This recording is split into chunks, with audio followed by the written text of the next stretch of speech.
911, what's your emergency? 911, what's your emergency? Be advised, Car 4 has control of the pursuit. Proceed with caution.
Hey, everybody.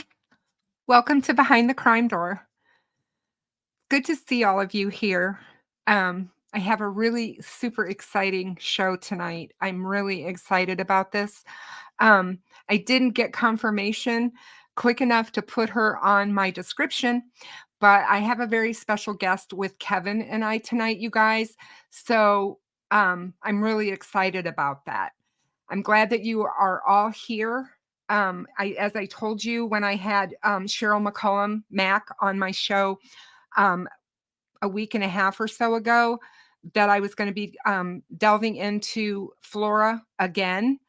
As you guys all know, I've covered the case for quite a while, and it needs more attention and it needs more eyes on it. And the more eyes we have on it, the better. And there is a community of us here on YouTube that absolutely have Gaylin and the girls close to our hearts, and we really want to see a resolution to this case. And I'm hoping that with the new eyes that I've been able to get to look at this, that we will be headed in that right direction. So I appreciate all of you. Please make sure that you share this video and this live stream out to everywhere that you can, all of your communities that cover and talk about Flora. So I'm going to get started tonight. I'm going to bring Kev on. Everybody say hello to Coach Kev. You know, everybody knows him. I had the pleasure of finally meeting him in person at the last Delphi Memorial Walk. And he's everything that you imagine him to be, and even more. He's just a great person. So welcome, Kevin. Thanks for having me on. Definitely excited to talk Flora. Energized and motivated with some behind the scenes stuff going on. So yeah, really there's a lot today, and we're gonna have a great show tonight. Yeah, there's going to be a great show. And there is a lot that's going on. I was floored when I got home this afternoon. I had all of these messages that Dakari Turner, all of his special from Investigative 8 from Wish TV, he dropped all of his stuff on YouTube. I'm like, it's like the stars are aligning in our favor for this case. And I'm just, I'm pumped.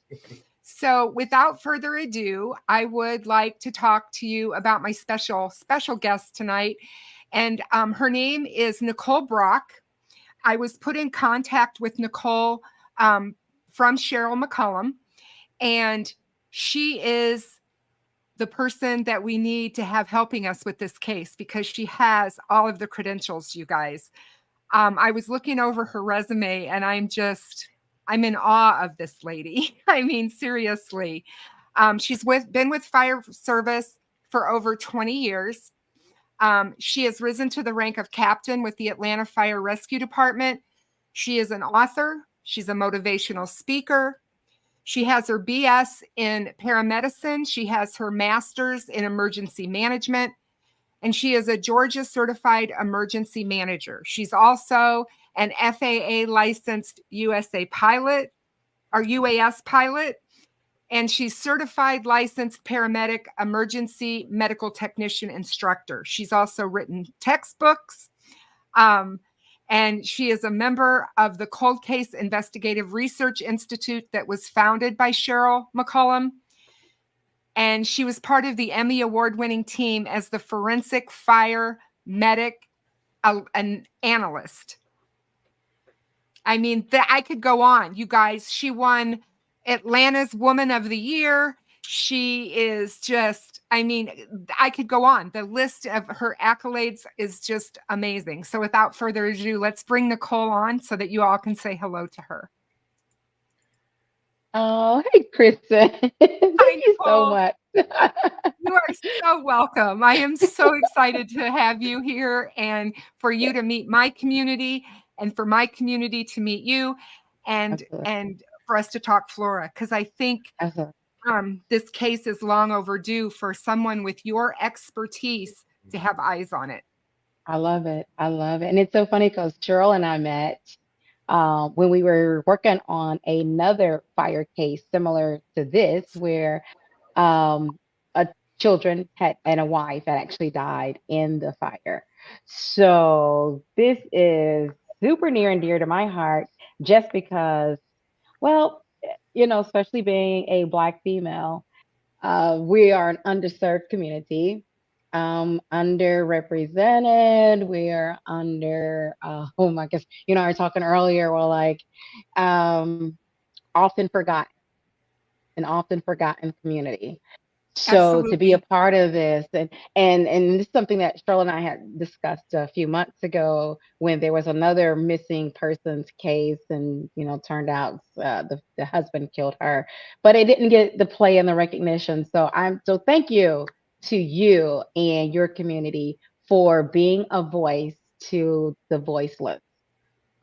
So thank you so much. You're very welcome. I've always said if I can bring light to these cases and bring awareness out there to what's going on and possibly do anything to help, I certainly don't want to do anything to hurt.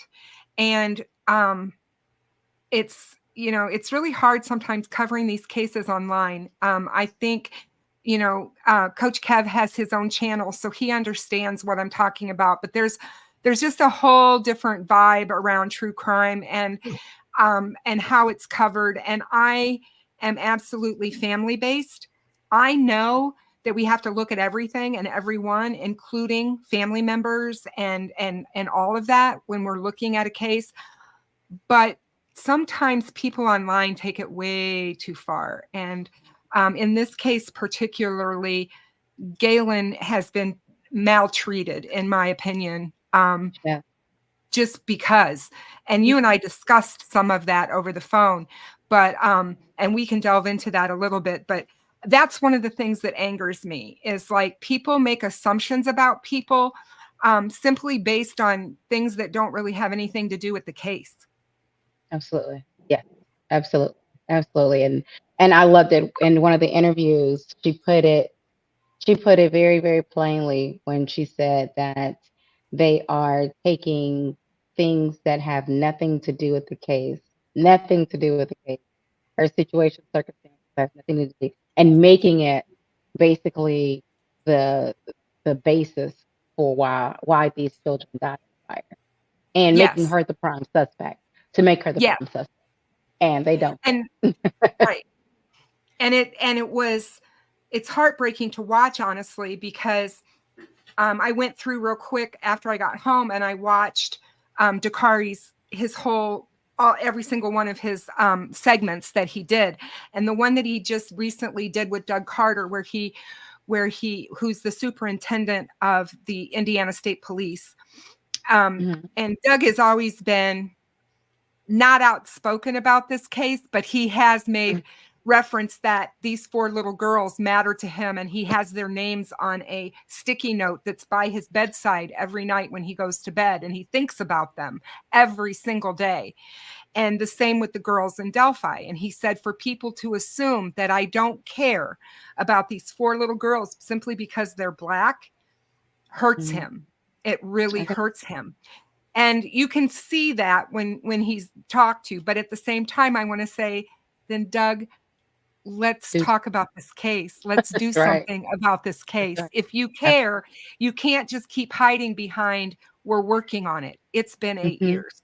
It has. It has. It has. And they're not focusing on, there's so many missing, and it's not really missing because it's right there in our face. Like, there's a lot of things that's right there in our face. The situation with the 911 call. If you don't mind, are we ready to get into this? Oh yeah, I am so mad. Like, I'm so mad. Kev, why don't you? I'm going to let you, if you want, since you're here. Why don't you just let everybody know what happened that November night? So basically, without getting into too many particulars, most people in the chat are a little familiar. So roughly 3:30 in the morning, a call goes out from the dispatch center to fire department, police department. Yoder, we see the video pick up the dash cam video. Yoder gets there, but it takes, one of the first things you got to talk about before you talk about that is it takes about roughly 10 minutes for the 911 call to be made. Because the initial call from the neighbor, who's relative of the owner of the building, Josh Ayers, he calls him first, and then there's other calls made to other people. So it's almost delayed. I think 7 to 10 minutes. I can't tell you exactly. We know, and I used to tell people this, and I'm sure Nicole could probably correct me. The old rule of thumb was a fire goes unchecked every minute, it doubles in size. We know that that's not actually technically true, but think about that. So roughly 10 times as big as it was because you waited to call 10 minutes. Then 2 cops go in. They take air packs, I believe, off the truck. They get face pieces from the station. The truck pulls up. They go in. Whatever happens in there happens. I'm not exactly sure. One of them gets burned. He ends up being intubated.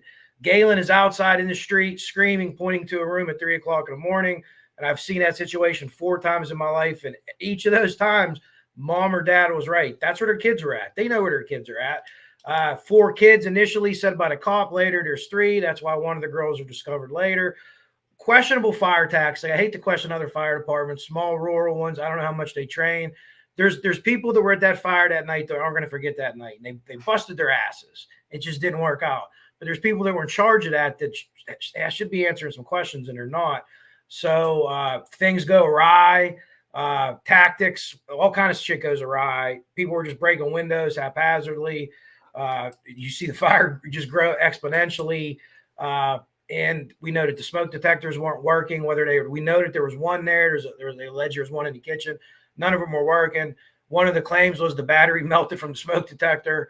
And I've been a fireman 23 years. I haven't seen that. I haven't seen batteries melt yet. But the gist of it is the Gaylin Rose, there's people, and I don't know how in-depth Nicole is on this yet, but there was people within the fire department, and we know who they are, that said that there's a video of Gaylin carrying a gas can from the gas station that she works at that isn't open yet. This video doesn't exist. No one's ever seen it because it's total BS. but those came from within the fire department. So a lot of people in that community, minority-wise, Flora's got to be probably less than 5% of any kind of minority. So you're getting looked at differently, right or wrong. That's just the fact of how it is. So afterwards, they blamed it on her. Well, how did she get out and all these people off? My kids were in there. I'd go back. No, you wouldn't. You wouldn't make it. You'd go in there, you'd take 2 steps of superheated gas, and you would drop. And most people wouldn't do it. They intubated her. She was in a coma, medically induced coma for a couple of days. Her corneas were burned. Yeah, she was burned. But the gist of it was she was treated poorly after, and she moved away. And I understand people to do crimes, they move away. Or unless you lost 4 kids and the town blamed you for doing it. Not everyone in the town, but a lot of people did. They were misinformed. And then you're in California and the state police show up to your work unannounced, to your work. They're not coming to talk to you. You're a suspect. So I don't blame Gaylin from being like, whoa, you can't go down the street and talk to this guy, but you can fly to California and get me at my job. But that's just that's a really wide painted brush on how things happen. But at each step of the way, we could break down and talk about whatever you want to talk about tactic-wise, because you know that too. The way that things were secured. And Nicole, I don't want to jump right into this, but to me, this is one of the biggest things that stand out to me and everyone I work with. No one I've ever talked to has heard of anything like this at any fire ever, and that is movement of the bodies to another location. And listen, I know people say it's the Florida fire station. You have a moral obligation. You do. Right. And I hate to be like this, but maybe more importantly, you put them in bags and then you put them on the most polluted surface on earth at the fire station floor. You know how much crap's on the floor of the fire station? Snuff, gasoline, diesel, cigarette ashes, cigar ashes, mud, dog crap. Everything. Now, there's people in Indiana that have said, hey, that happens. I can't find a case anywhere in history. No. It might in Indiana. It might in Indiana. Well, somebody should have gotten arrested for that then. People that's what would happen to me if I did that.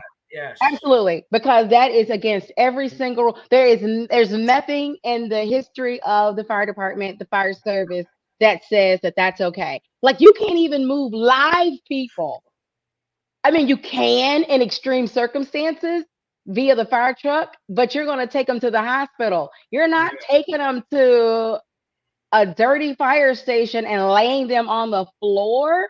I cringed. I said, you know what? I need to come up with a podcast called Are You Effing Kidding Me? It needs to be the name of it, because that is the most ludicrous thing I've ever heard. That is the most ludicrous. And I knew you were going there when you started bleeding. I said, I know exactly where you're going. I know exactly where you're going. They didn't even have a medical examiner there yet. I know. You can't touch a body. You cannot touch the body. Yeah. They do CPR on 3 of the girls, and like there's a standard around here in Allegheny County, and it's an unwritten rule. If you're working somebody, especially a child, and that shouldn't be different, but the reality is reality. Right. You stop when a nurse tells you or a doctor tells you, or a doctor. You can't. You keep going. You have to keep going. In the back of the ambulance, just keep going until we get there, and then you open the doors. They might say to stop.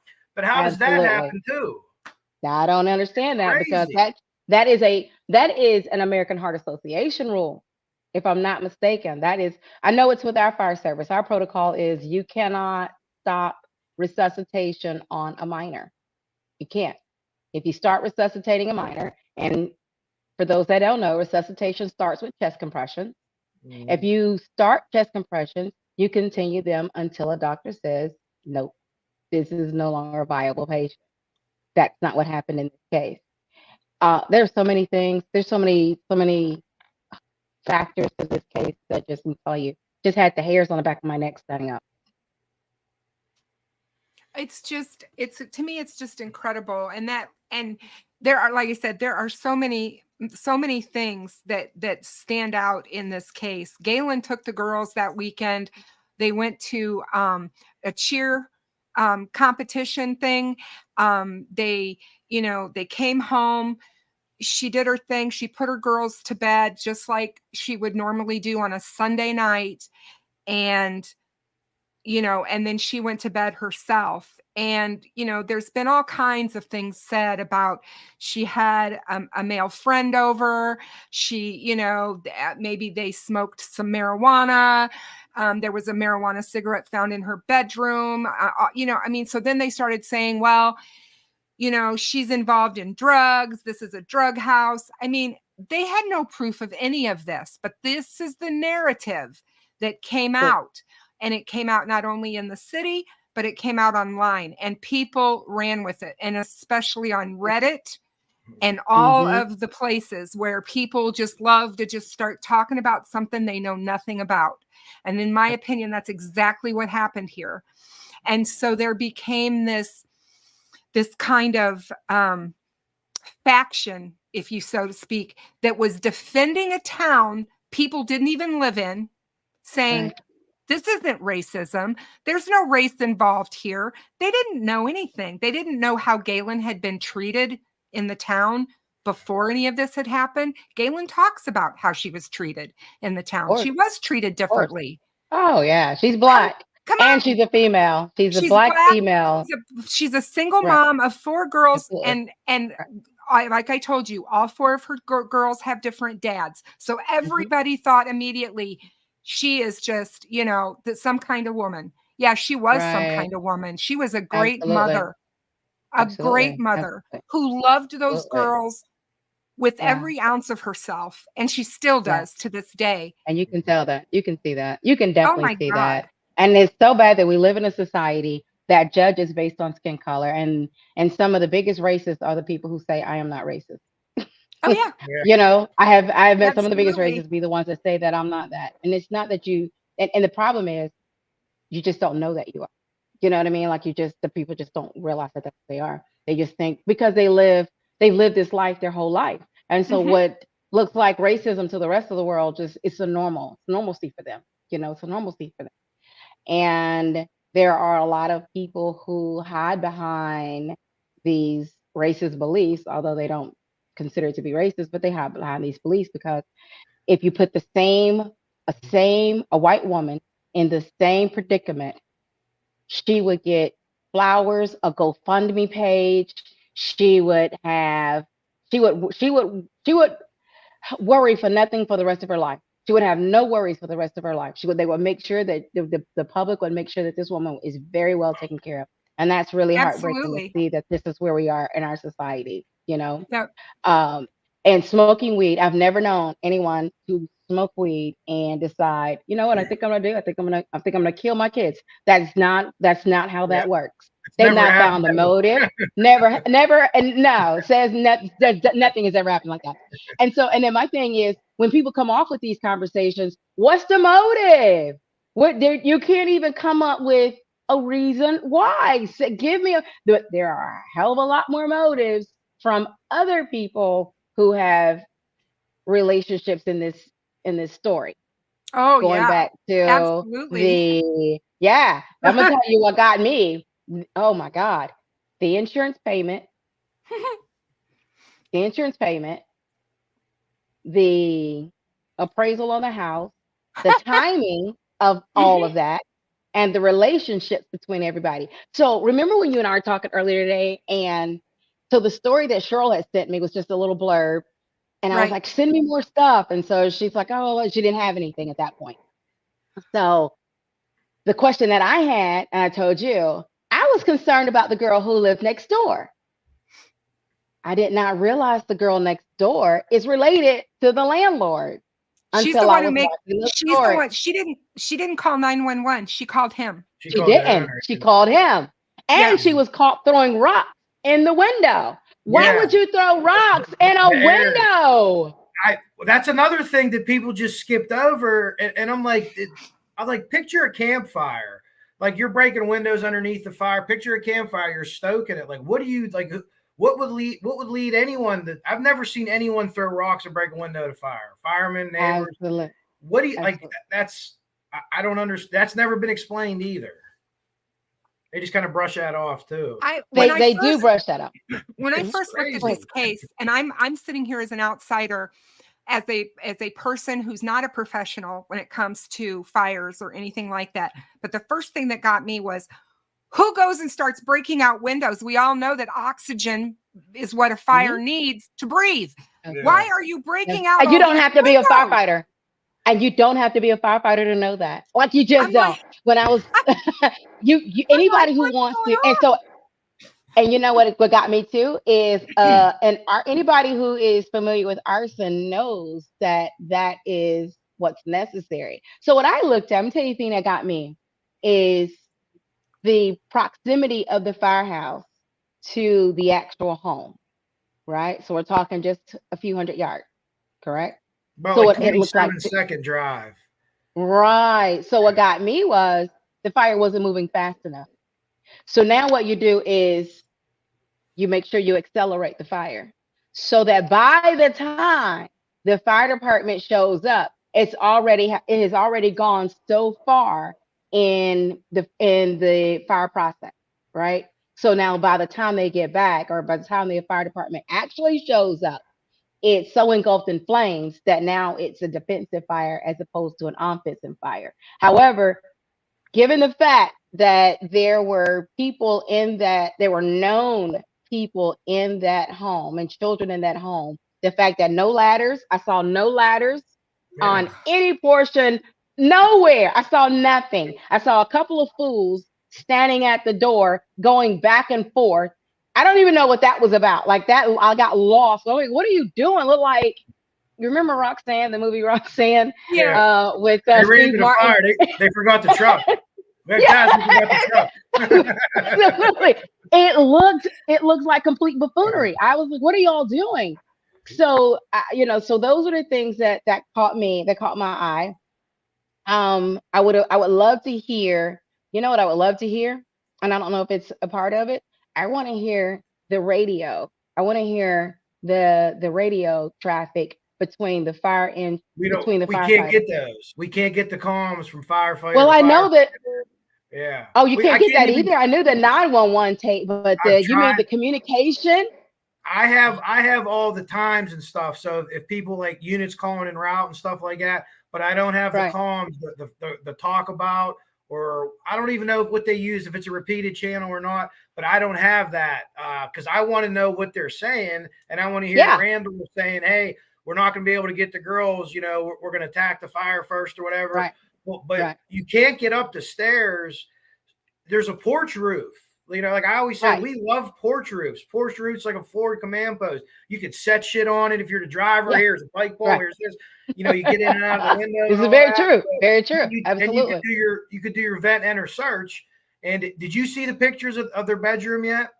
I did. Can I stop you guys just for 1 second? Oh, sorry. Because we have Gaylin in the house. She is in the chat.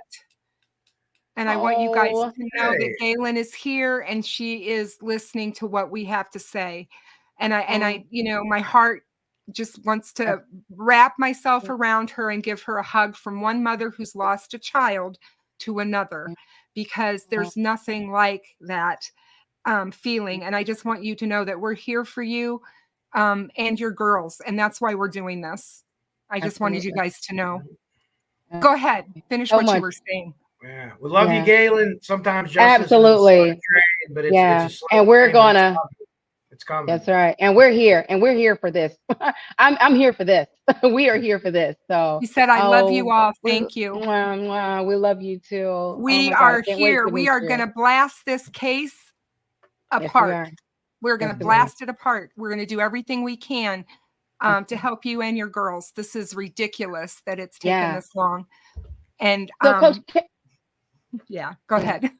I'm sorry. So Coach, tell me why you. So what's the blockage with getting the communications? Well, I got a lot of different information from different people. They sent me stuff over time, and I can't say that I publicly or have tried to communicate with anyone from out there and try to get it, but everything else is out. I don't have the comms, so I don't know if they have like a non-repeated walkie-talkie channel out there or something like that. And if it's non-repeated, then theoretically it could be non-recorded, right? If they just have like a walkie-talkie thing going on. But I tell people that all the time. The comms would help me understand why people were doing what they were doing. And they're like, why don't you just run over, grab a ladder? You can't just necessarily do that. Like, you can't freelance. We're always taught Right. freelancing kills firemen. Absolutely. So you just Right. can't be doing that. So ultimately the But boss, as an officer, you direct your people to ladder this building. or even as a secondary officer, say, hey, boss man, hey, chief, I'm going to throw one up Absolutely. here, you know, because the That's girl, right. and she's right there. The girls are there. They're in that room. They're where that window is right there. So you That's know right. that. And like I said, as soon as you can't get up the steps, that's the easiest Yeah. way. What's the next easiest That's way? easiest. Go right through that window. Yeah. Absolutely. And I here's- had a fire like that a few years ago, had the same fire. When we pulled up, the neighbors said, hey, they're in that window. And I was ladder, that window right there, ladder. And my crew and I went up and we went through the window because there's no time to this. What we're worried about going through the inside from the first floor, which is like heavily involved. Now let's take this ladder, let's go up there and let's get these people out of here. But here's my thing. You know what I know about firefighters? We love helmet cam. Yeah. But I know it's going to be hard to do because there's a big cover up here. I don't know. I want to know. Yeah, that'd be interesting. 2017, and they're very rural, but it doesn't mean that one of them guys, No. a couple of them guys didn't buy their own helmet cams. That I had my own helmet cam. I had my own helmet cam in 2017. You gave me an idea, though, because I don't know Yeah. if any of you are watching, but if they do have them, I think they're probably dumb enough to post them to their YouTube page. What do you think? That's what they do. I know they do. I'm telling you. I have their names of everyone that was there. I'm going to search, see if they have YouTube page. Yes. You know, we call them janky firemen. That's what, janky firemen. That's what we call them. I love that shit. I love it. Oh, my God. You kidding me? They have no, I guarantee you that is going to be posted everywhere. Let me ask you this, Nicole, because you're an expert, and this is the biggest problem that I have with an insurance job, right? Yeah. We call them pros. Pros don't do this with 7 people in the house. So that's the one thing, and I know that there's all this over here, and I know what people are saying, and I get it, but that's the one thing that I get hung up on. I know that's not 100%, that's not a constant, but if you're a professional that maybe has done this before of other properties where this has happened, are you going to do that with people in the house, especially children? That's my big hurdle. Okay, so say that one more time. So you talk about as far as from which standpoint? If this is a pro, if this is an insurance fraud, if this is a professional doing this, a paid torch, or even the owner of the property, you're going to do that with 7 people in the house, Gaylin, her daughters, and the 2 upstairs neighbors. That's my big hurdle. Don't you? But okay, so as far as motive. Yes, concerned, yes, or yes, okay, yes. so don't insurance pay out more when there are fire deaths? So you would, I would think so too, because you know what I mean. You think they're okay with that? That whoever did this would have been okay with that if that. Well, they're black. They're black. Who cares about these black girls? Who gives a damn? They could care less. These are little black girls. That's what they're saying. Who cares? These kids don't mean nothing. They mean nothing, but they mean something because that's dollar signs, more dollar signs. She's got how many kids? Dollar signs. Yeah, I think so. And then when I look at so it's 3:30 in the morning, so everybody is asleep at that point. Everybody's home. Everybody is asleep. So there's no, there's no chance of somebody smelling smoke. Problem I have with this situation is I don't want to hear any more about this thing about the fire alarm, because he should have went to jail if that fire alarm didn't work. He should have went to jail if the fire alarm did not work. Yeah. He should have gone just off of that, GP. Just off of that, you don't get insurance payment, you don't get a payout, and you don't get to go past go. And then how in Monopoly, you don't go past go. Yeah, you go straight to jail. That's what should have happened. That's what should have happened. And I don't know. There's so much. Sorry, guys. I so much involved with this case that there's so many holes. It's like the Swiss cheese of any investigation. The connection between isn't it the cousin? Is it the cousin? What, the live next door? Is there a cousin involved?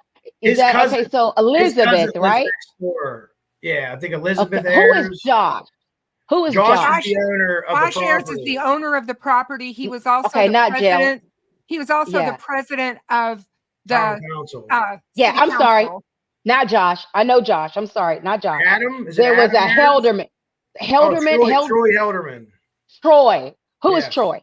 He's his Who's- business partner. That's his partner. That's right. That's what I Business thought. So he's partner. supposed to be the landlord. So how I tracked it, the whole thing, right, is everybody, and then this was not Josh's first go round with. This is not Josh's first go around with a structure fire, right? No, He's it is had other absolutely properties. not. Nope. Okay. So my curiosity would be, how many other payouts has he had in the past? Oh, he's And had others. that's work. But I know of like roughly 3 or 4. Yep. And the time frames in which they have occurred. Yep. Right.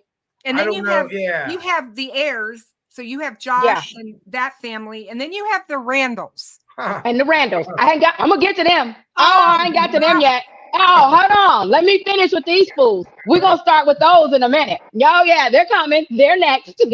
Oh yeah, they get some time too. So, We gotta. It's Josh Ayers, Troy Helderman's Birch Tree Holdings Yeah. LLC. They're business got you. partners. That is, they're named in the lawsuit. Good. As well they should be. As well they should be. So, okay, let's move on to the Randalls. Oh, these two. How did he get to this arson fire so fast? And so I had my 12-year-old in here, and she says, well, that's interesting, because we watched the show together. She said, well, that's really interesting. She says, sounds to me like he must have known something was going on. Like, how do you do that? I've never had a fire chief beat me to one fire ever in life. Ever. Gaylin said initially that there was a fireman standing there with his gear on, just staring when she came out. Staring at it.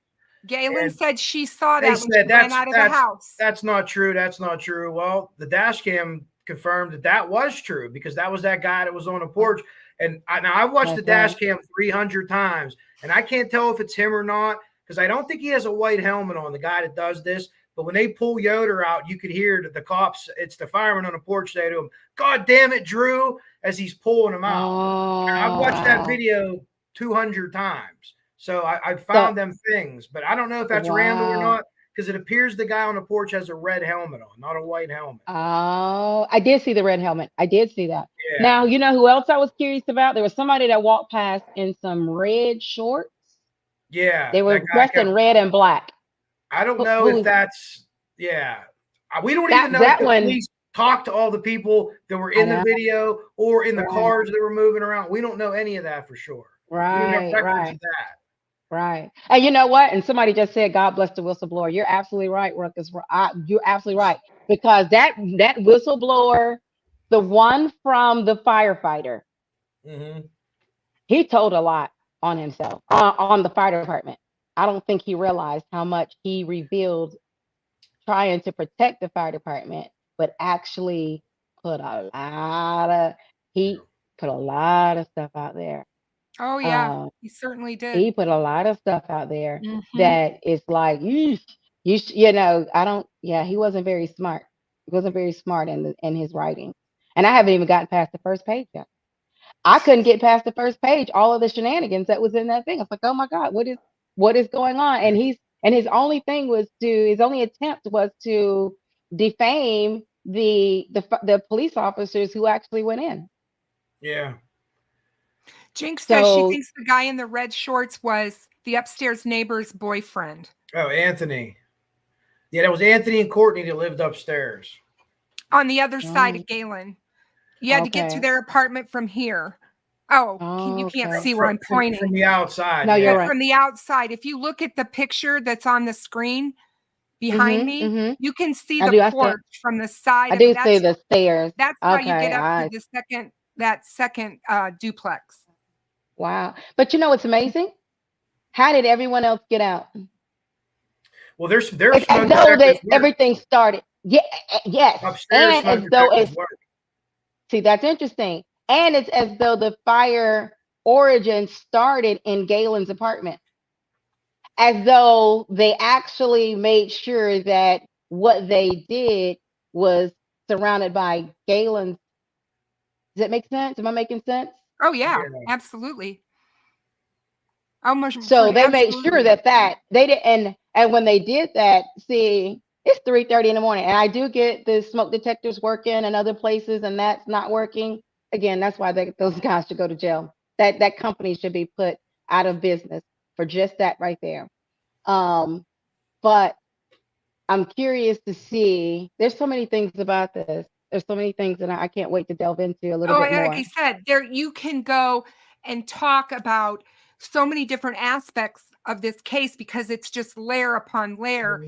Now, one of the things, Nicole, that you are not aware of that I'm going to make you aware of tonight, because like I said, Delphi is kind of like similarly intertwined because these people were all the same people working both cases. There is another very tragic fire that happened in February, I believe, you guys correct me in chat if I'm wrong, of 2022. And it's the Richardson fire. I believe it's Richardson, you guys. Stephanie? Oh, Stephanie Thompson. Stephanie Thompson. I'm sorry. She died along with her daughter in a house fire. And she is the polygrapher that polygraphs for this area. She polygraphed for Flora and she polygraphed for Delphi. Her husband's a judge. He was away that weekend with the other daughter. Very nice house, a good response time, a fire district, a rapidly moving fire that was so bad they couldn't determine the cause. Nope. And she and her daughter died. The judge's wife. Yeah, she's a state trooper. So, wow. And that's another layer that just adds. How can, people say, everyone I've talked to that are active investigators of murders tell me that there is no coincidence.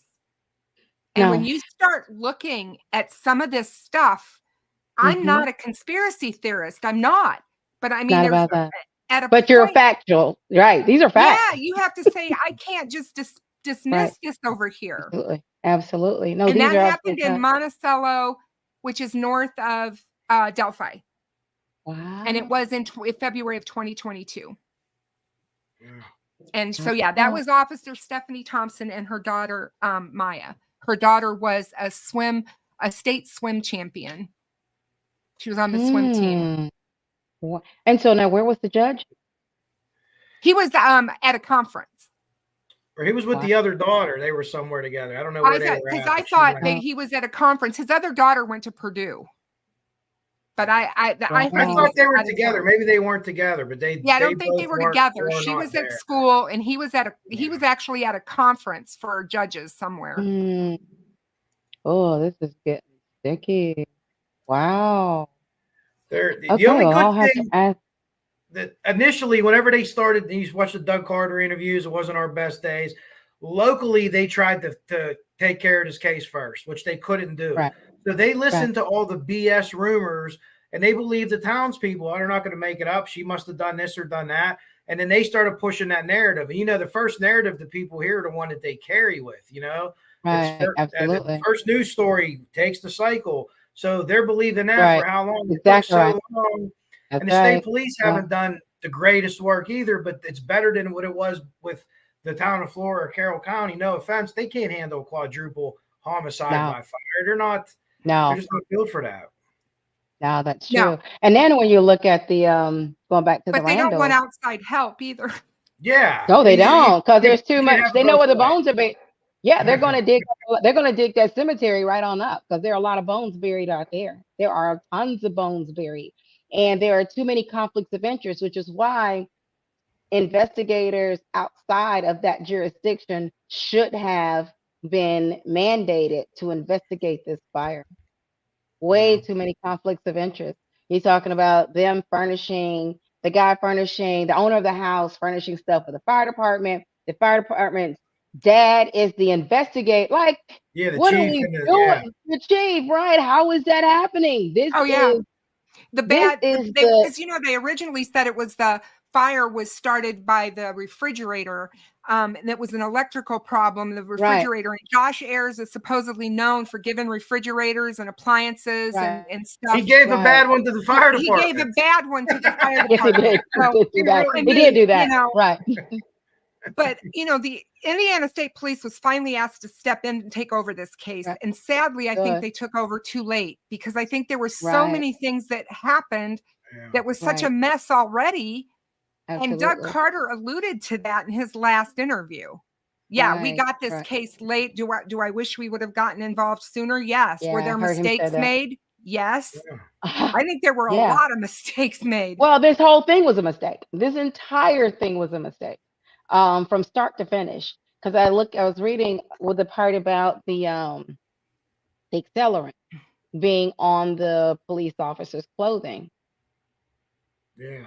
That's something that you don't hear very often. Like the nurses thought that much about it that they took Right. it off them and said, hey, we could smell something on this. And they took it off them. Yeah. Like that's That bothered me. That absolutely was- bothered me, Nicole. beyond I- bizarre. That to me Absolutely. stuck out as a sore thumb. And it makes you wonder so many things. Your mind just goes all these different to all these different scenarios as to why would Right. that be? Was it because he got down and on the floor? Absolutely. Because they said he was on the floor. He fell to the floor. He was Yeah. completely I mean, you're going to get incapacitated. contaminated. You're going to gonna get get it, contaminated. Yeah, so absolutely. is that why? But it's a big deal. Absolutely. Did you see in the letter that one of the explanations for why he had that smell on his shirt was because the packs of the air straps from saw that. previous fires had that on?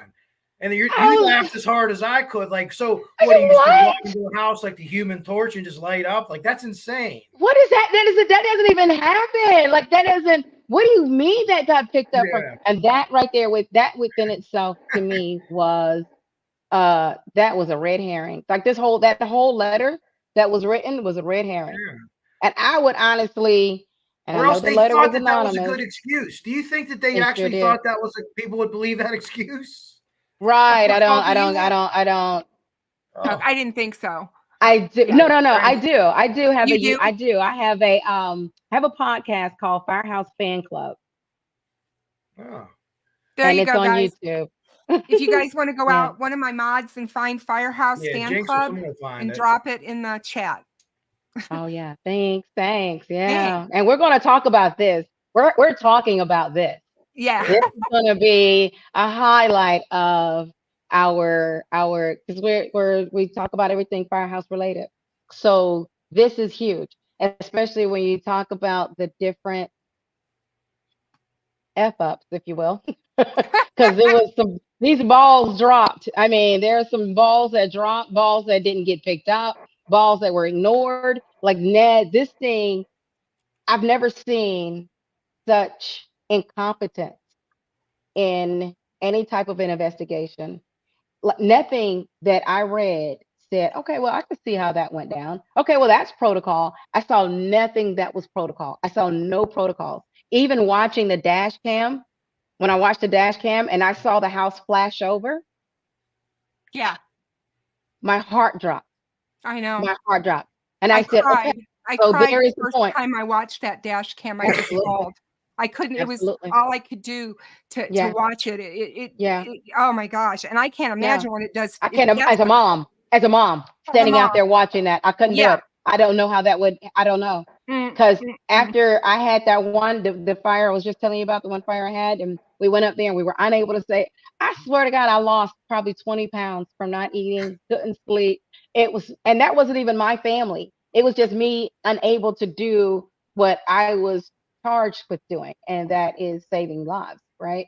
So how even the firefighter who wrote this letter, the whistleblower, I don't know how that person. I still got to read the letter. So before I stand in judgment of it, I'm going to take a chance to read the letter.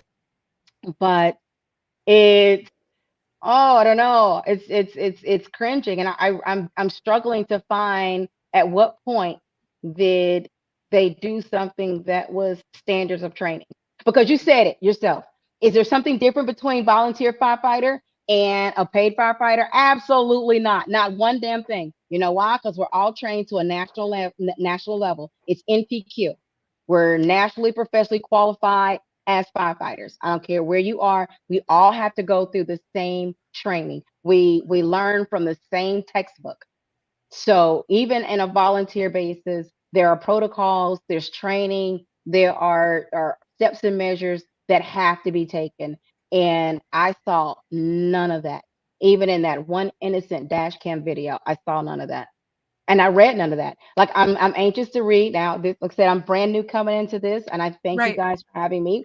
But I am dedicating my life to finding out what we got going on, because this is a story that, and I talked earlier. I'm sorry, I mean take over, but I talked about the Delphi murders. Because like right after that, I said, let me watch the Delphi murders again, because I remember the two little girls walking across the bridge.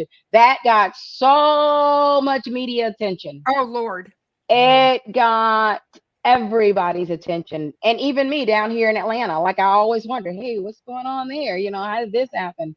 So, and I've always been curious as to would they ever find the murderer? Considering that the little girl took the picture with her phone, but there was so much effort placed into ensuring that these little girls justice was served in this case, and I really want to see justice get served in this case for Gaylin and those pretty babies, because they deserve it. Absolutely. And like I said, I'm so absolutely thrilled that Cheryl put us in contact together, so that you could help, because the sad thing about this that has angered me, you talk about what happened with Delphi. Delphi deserved what they, the attention it got. Absolutely. And Jim Irsay is the owner of the Indianapolis Colts, and he gave a huge amount of money to the Delphi reward fund. So when I found out about Gaylin and her children, I thought to myself, I'm going to reach out to him. 4 times I reached out to this man. 4 times. Nothing. That's a Zip. bad look. 0. Oh, that's bad. How do you give over $100,000 to a case 8 miles away? Right. And you have 4 little sisters and you give nothing. I mean, it doesn't, do you see what I mean? And whenever I would cover Delphi and start talking about Flora, people would come into my chat and rip me apart and tell me this isn't race related. Don't talk about race. I'm like, come on, people. We are, I wasn't born yesterday. Absolutely. Well, you look like you were, so you look amazing. No, but I understand. No, I know, but you look amazing. But I don't get me wrong, and I hope I didn't sound like I was at any way minimizing the Delphi murders. At no point. It deserved all the credence that it got. Everything. It absolutely deserved the publicity. It deserved the support. I just want it to also happen with Gaylin. Exactly. I'm like that, they made a big deal, and they made these beautiful benches. There's benches in the city that have all 6 of the girls' names on them, the Delphi girls and the Flora girls. And they're in memorial for them. And that is a wonderful tribute. And I know that Becky, Patty, and Anna Williams would never take anything away from Gaylin and say she doesn't deserve any of this. I know them. They would not do that. Absolutely. But we need to have a change in this country. People need to pay attention to, like you said, to what's happening. And Black women and Black children in this country are marginalized, and they are not covered in the media when they go missing, when bad things happen to them, when they're murdered, when whatever. It's just not talked about. No, it's not. But that's the thing that's got to change, not only in our community, but in society in general. So that is for sure. a thing. Absolutely. And I'll well, let's hope that this is a start. To the rooftops, because it shouldn't matter what color they were. If they were polka dot, it shouldn't matter. Absolutely. This is a lost life, and these are lost lives. These are lost lives of children, of anything. If we're not talking about anything else, let's take into account that these are somebody's children. And they demolished the house. I get it. Oh yeah, the house got demolished. A federal judge stepped in and said, tear it down. It was up for about what, 6 years though after? It's been up 7 years because it just came that down was this past spring. October or whatever it was. It came down this spring. It came down a few days before the memorial walk, Kevin, before you and I met. Wow, okay. Just a few days before. Oh, wow. I missed it because it happened. And I'm like, it makes me angry because now if we ever do get a resolution to this case, we don't have the crime scene. I always thought, walk a jury through there. Like the Moon on High Bridge. They're going to walk the jury out there. You walk the jury through that house. That's what I thought too. That's why I thought. And you think about that, and I know that people have their own ideas about things, and this happened in the Idaho case. If you know about the 4 college students that were murdered in Idaho, and that's right. There they tore the house down too, and the family, right. A couple of the families were very upset for the same reason. You just took the crime scene away from, and nobody came in from the FBI and walked through the Flora house and did all these 3D images and modeling of it like they did in Idaho. Right. And those were 4 white children. Just so you, right. That's true. That is very true. Those are facts. Those are facts. And they had all of this stuff happen, and here we have, it's just heartbreaking. So Indiana police now has the case, right? So were they Indiana able? State Police have had it for 7 years. Right. Yeah. So they have gone through, and I would hope they have gone through the house, taken samples, any of that. Well, Homeland Security was supposedly involved to some degree as well, right, Kev? I mean, they came in and that's actually Dennis Randall actually like kind of worked for them first. Right. I saw that. They took pieces of the floor. They have stuff in a warehouse. There's a smoke detector that was missing, but they have a million pictures of it, so I don't even know if that matters. That was a third party person that came in. One came on behalf of, or 2 came in, I think, on behalf of Gaylin, and then there was 2 or 3 others from the insurance company. So they were doing inspections on his house up until roughly April 2021, where they were still going back. But a question that I had, maybe they do things different than we do here in the Pittsburgh area, Allegheny County, but that house was never buttoned up. There was never a crime scene. It was never there was never nothing on the doors. Like if you leave or the fireman put the fire out, here we do it here. The Allegheny County Fire Marshal takes control. So the fire's out. So they and our police department are in control of the house now. And then they shore it up, or they wait till the DRS company comes and boards up the doors, or whatever it is they do. From what I understand, that place was just left wide open. So who knows? Someone could have taken something in there after the fact and done something, or taken something out. Especially, right. It was the arsonist and whoever it was a shit show for sure. And the arsonist, the person who was responsible could have gone back and done all kinds of stuff. Yeah. And I'm so curious about that. I'm very curious about the missing smoke detector though, because that even though there are pictures, but pictures are one thing, but the proof that it didn't work. Yeah, I think it was the one. Pretty sure it was the one from in the kitchen, and all you had was like the circuit board. You could tell it's a smoke detector. Absolutely. But the picture was from like 2 years later, though, or something crazy. So again, could someone just take that in there and burn it somewhere else and put it in there and say, "Oh, look, we found a smoke detector. Look at what place has been wide open. Anyone could have put it there." So I don't know. Wow, there's so many holes. I cannot wait to fill them. And it's so hard to convict an arsonist anyway. Like I was telling people, that's I've heard it's one of the hardest. You screw all this up at first, it's that much harder. If you don't see somebody do it, or you don't have video of it, or it's not on somebody's camera, it's hard to prove it. And I'm like, absolutely. I'm like, that in itself right there is mind-boggling to me, because it's like, absolutely. That would be a perfect way for people to commit crime then, if they know this, that, you can get away with this because they can't prove it. They can't prove it. And that's why a lot of them get away with it though. So no one had a Ring camera. Apparently the town is really small, so there wouldn't be any street cameras. Only 2,000 people live there. There's a church right across the street, but I still don't think there's a camera on that church. I didn't see one there when I was there in April. but not Rescue's really. right, though. Somebody knows something. Oh, 1,000,000%. Oh, yeah. There are so A many million people that percent. know something Yeah. about this case. And There listen, are people that Mhm. know. I said this said to it Kristen. before. I said You this to don't- Kristen yesterday, and we were talking, and maybe this is what happened with Delphi. All the pressure, all the this guy, Vinny Politano is talking about it. This one's talking about it. Either made the police go back, and if they did what they really said, GBI, Georgia Bureau of Investigation, totally start from the beginning, whatever they did, or maybe someone came forward with a tip because of all the pressure. If you get this much pressure on Flora, I'm telling you, something's going to shake out of Somebody's the tree. going to start If you shake talking. that tree, But that's something's why gonna fall. that's right. And that's why that reward money is going to be huge. Money Yeah. makes people talk.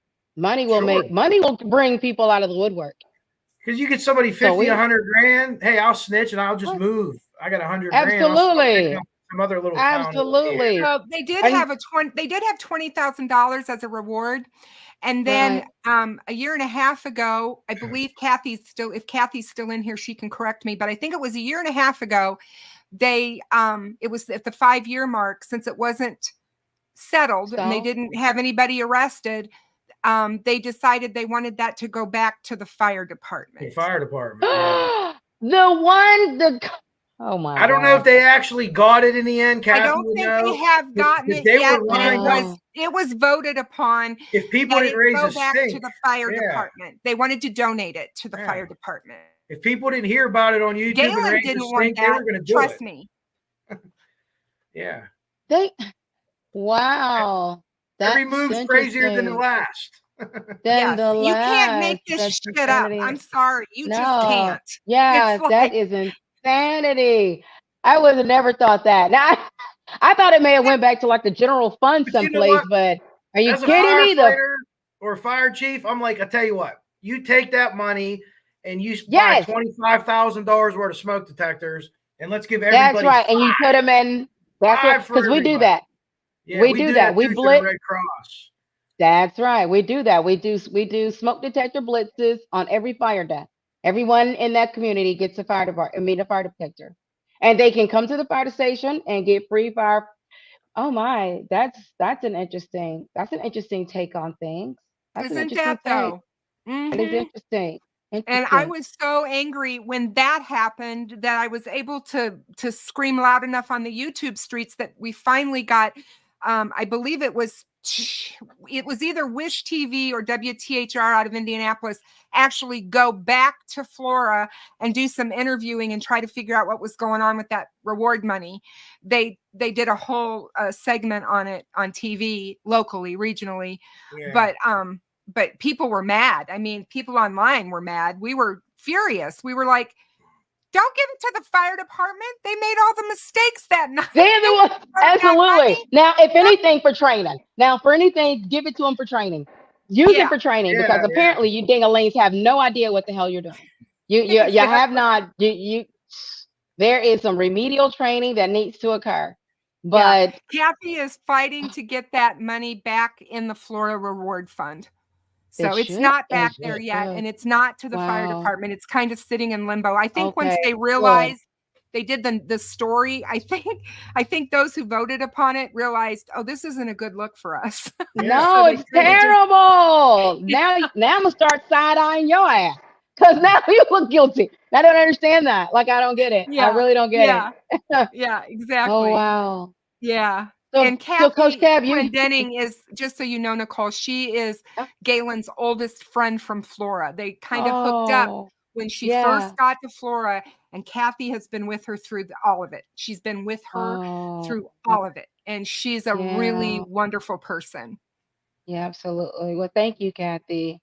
And we love you so much, Gaylin. And I tell you, I know I've never met you, but my heart goes out. I saw my daughter, she's 12. And she's like, do you think you're going to be able to talk to her? So I'm so glad that you're here. I'm so glad you're here. Me too. You know, I've never actually talked to Gaylin, and there's for a number of different reasons. I never really tried to reach out to her because I didn't want to add to her pain. And I realized I lost my son who was 4 to cancer. And I know that there's times to talk to people about this and then there's times not to. And every time I would see her or hear about her, she was just so emotionally just raw. And I thought, just talking to her about this, I just don't want to be the one that makes it worse. So I kind of look at her. She's like, I love you more too. And she's glad she's here. And so I didn't want to make it worse. So I just worked behind the scenes. To have her here just absolutely touches my heart, because I've always wanted her to know how much we love her. Absolutely. We do. Yeah. Oh. I didn't time turbo out. I did not do that. If it happened by me, it was accidental. She should not have been. So I don't know what happened there. Hey, Deb, good to see you. But anyway, I didn't want to message her. And like I said, I hear now, I found out through the know after I talked to you this afternoon, Nicole, that Gaylin's a lot stronger and she has gotten her voice. So that's good. Mama. Let's get it. Yes, That's it. Our prayers have been, my prayers have been that she would find that inner strength. And it's hard, I can't even imagine what she's going through on a daily basis. So especially with the world coming against you, and you're feeling like you're, So wow, what strength you have. Yep. No, exactly. So, I was going to play the dash cam video. I don't know, with Gaylin here, I'm not sure. I don't even know if Gaylin has watched it, but Gaylin, would you be upset if I show the dash cam video? If so, you could, I can wait to do that until the end, but I was going to play it so people could see it. But that's, I don't want to make it worse. So we could do a show just on the dash cam. We could. Right. Like, oh my God.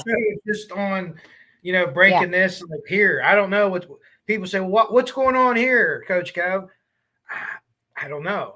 Well, not proper protocol, but we're gonna say definitely not proper protocol. That's definitely what's not happening.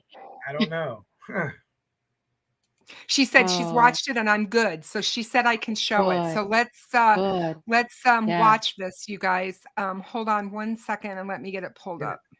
The car he's interviewed today, he said that state police still won't give it to him. He asked them, the interview released today, they still won't give it to him. He's like, well, it's a bunch of other places, and they're like, I don't know. We can't give it to you. Part of the investigation. How did they get it? How did everybody else get it? Everyone has it. I don't know. I don't know. This is terrible. This is terrible. Hang on, guys.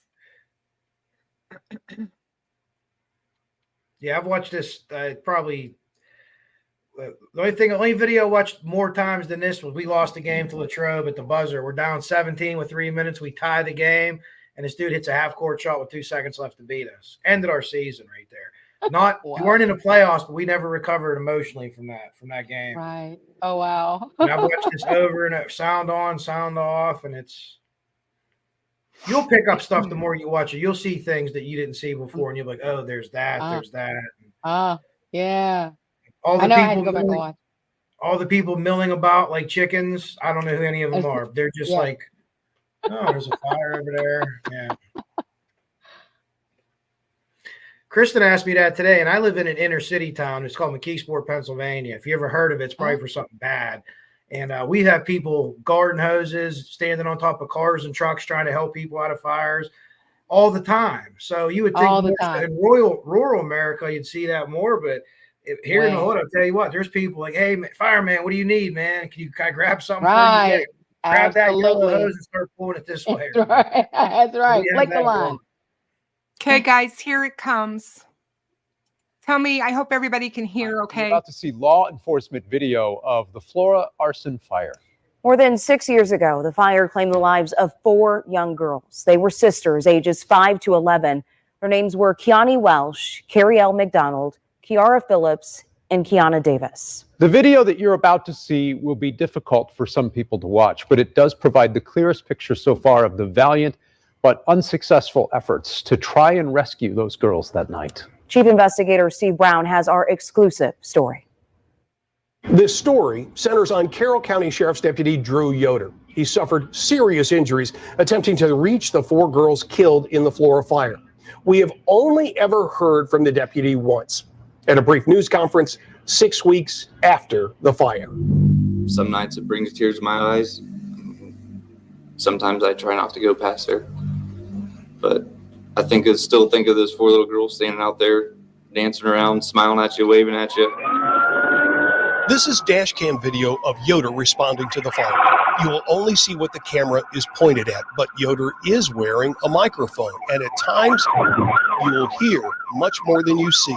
Right. Flora Police Officer Josh Dysinger arrives seconds before Yoder. The first voice you'll hear is the girl's mother, Gaylin Rose. Where is it? Stay up. They're upstairs?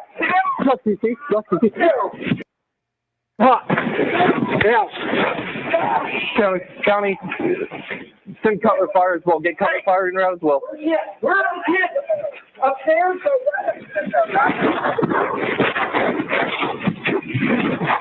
Where's the picture? Stay around the corner to the left.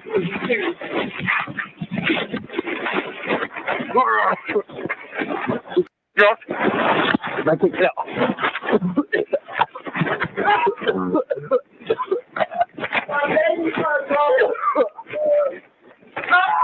Guys, the next as well. Josh, you good? Josh, you good? I'm good. You good?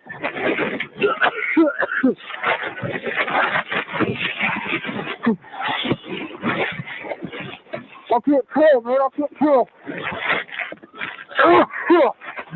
Inside the house, Yoder faced intense heat and thick smoke without protective gear while trying to climb this set of stairs. Then at the top, a landing on the left and another shorter set of stairs leading to the girl's bedroom. The girl's mother desperately tries to direct Yoder around that landing. You go around the corner. Please. Let's go. Go around the corner. Keep going. But the smoke was too much. Oh my. County, send tones. Keep sending off tones, please. We still got 4 kids inside. We can't get inside. Yoder runs back to his car and races to the Flora Fire Department just 4 blocks away. The deputy is also a volunteer firefighter. The drive takes 24 seconds. He exits his car, races in, and yells to get the equipment moving.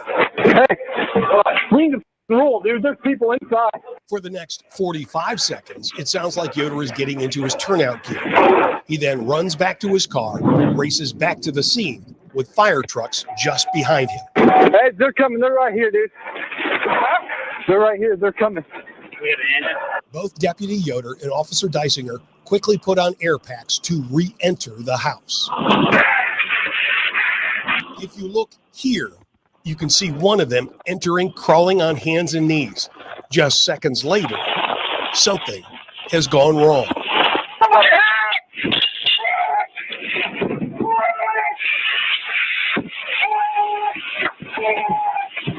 At 3:45, an emergency call goes out. Officer down.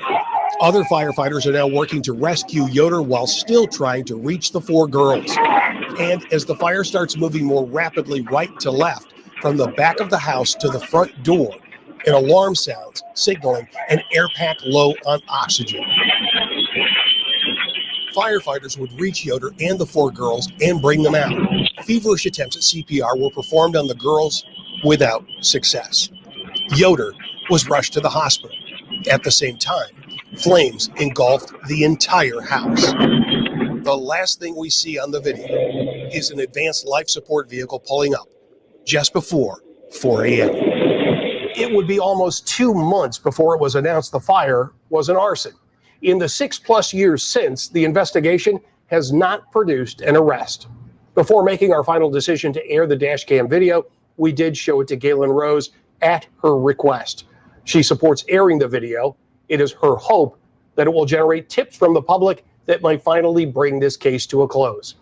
That number is 1-800-382-4628.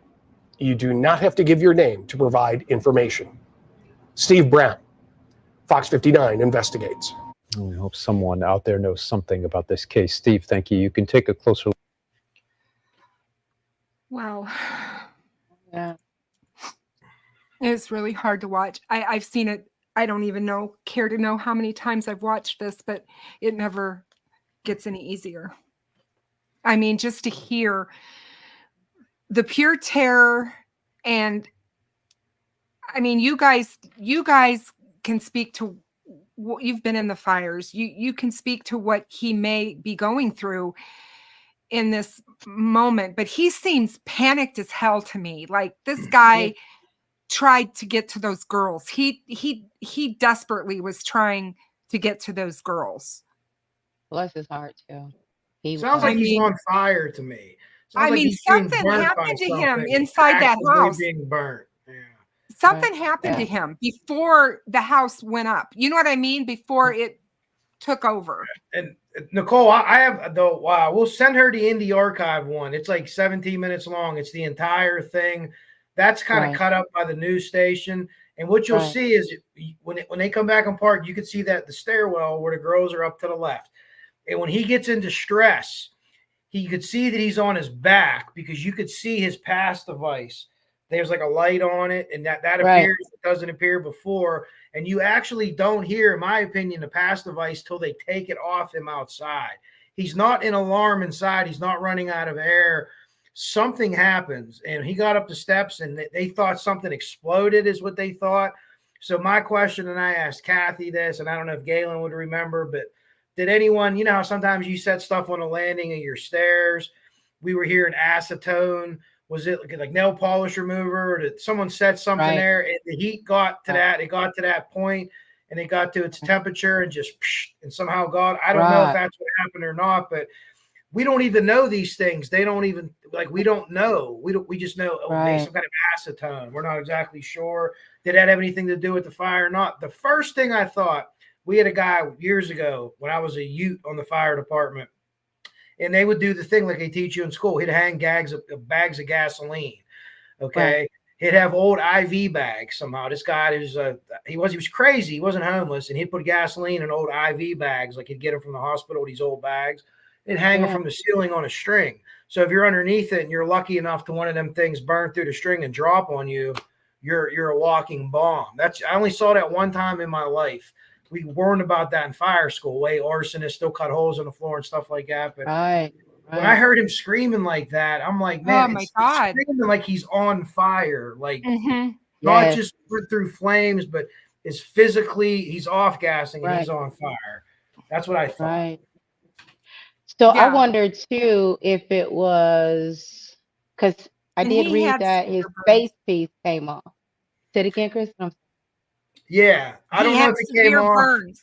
He had severe burns. Yeah. So I think it came on. I don't know if he freaked out and pulled it off up there. If it got dragged out as he came out, it got dragged off him as he came out. But the fact that he got burns leads me to believe the face piece was off near the fire, right? Absolutely. He had to. He had to be near the seat. Well, not that there was really a seat of the fire because the entire place was moving and maybe he was up high, however it was. But he was in really bad shape. Now, the one thing I need to go back and look at too with the dash cam video, I'm curious about is it almost seemed as though he was in the structure as the buffoons on the back side of the house were tossing rocks. Did he get caught up in that flashover? If you watch the whole, I thought he comes out before then. Actually, when you go back, I have the times on it too, and you really have to watch. But that fireman that's crawling in and out of the door, one of the time when he crawls in and crawls back out, it's him, and then on the other side of him is Dissinger and Yoder. You have to go really slow to see it, but that's when they're coming out. About 40 seconds later, you hear his pass device going off because they rip his pack off him and probably just throw it out in the grass there.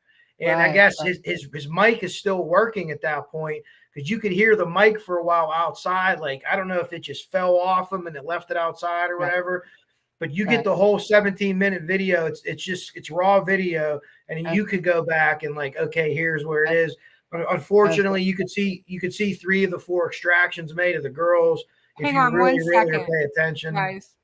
I'm trying to pull it up here. I don't know why I didn't play that one, but hold on a second. It's long. It's about 17 minutes long, but it's one of our friends in the archives who has a great footage, and he has a drone and stuff like that. He posted. He actually time coded it too. Yes, Oh, he wow. did. Yeah, it's pretty cool. He did a really amazing job. This is him. He does a ton of work for Flora. He was at the cemetery. We were at the cemetery in April, and he was flying a drone over there as well as Delphi. Wow. Yeah, you can see this is from the beginning. Hey, I'm going to grab another drink. I'll be right back, all right? Sure.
Go upstairs.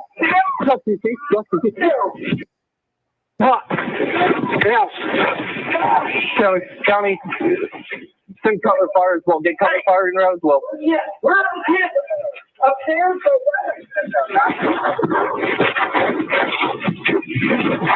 Where's the picture? Stay around the corner to the left.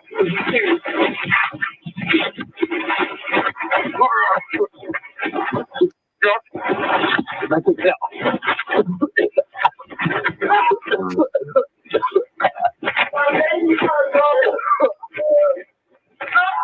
Guys, the medic, well.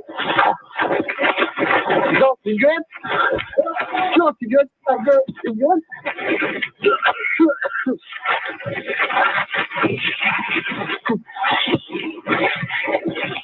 I feel cold, man. I feel cold.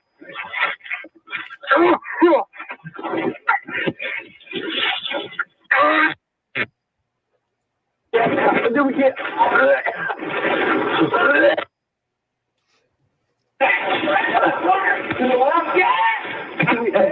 Bust the window up. Yeah.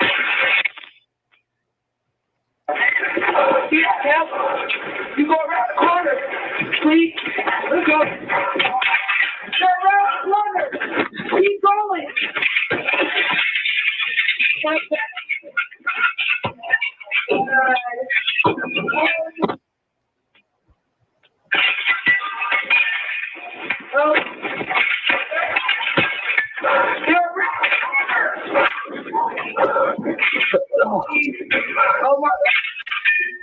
Guys, 10 pounds. Keep it off 10, please. We still got 4 kids inside. We can't get inside. So you put their back. Look at fire.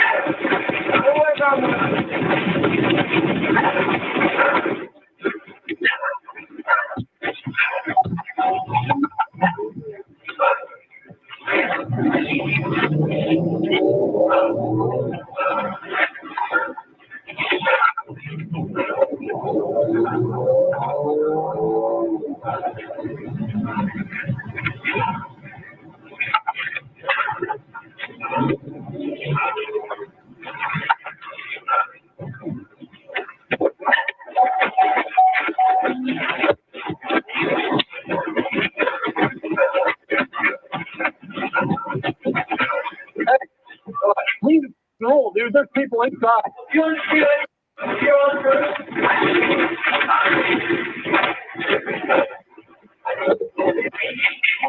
know, dude. I don't do anything like that, dude. Here. I know.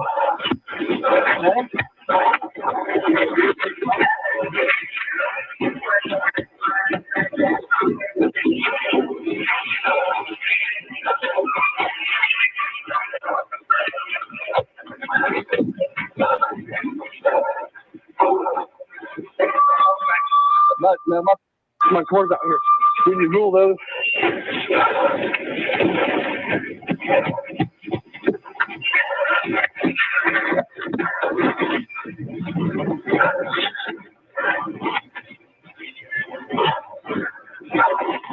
Cool.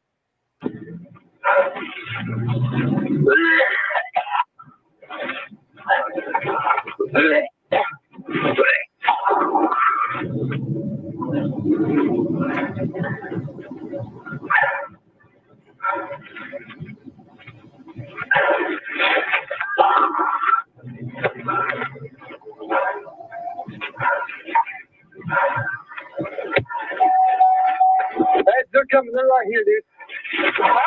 They're right here. They're coming. I didn't put it in. They have an airplane.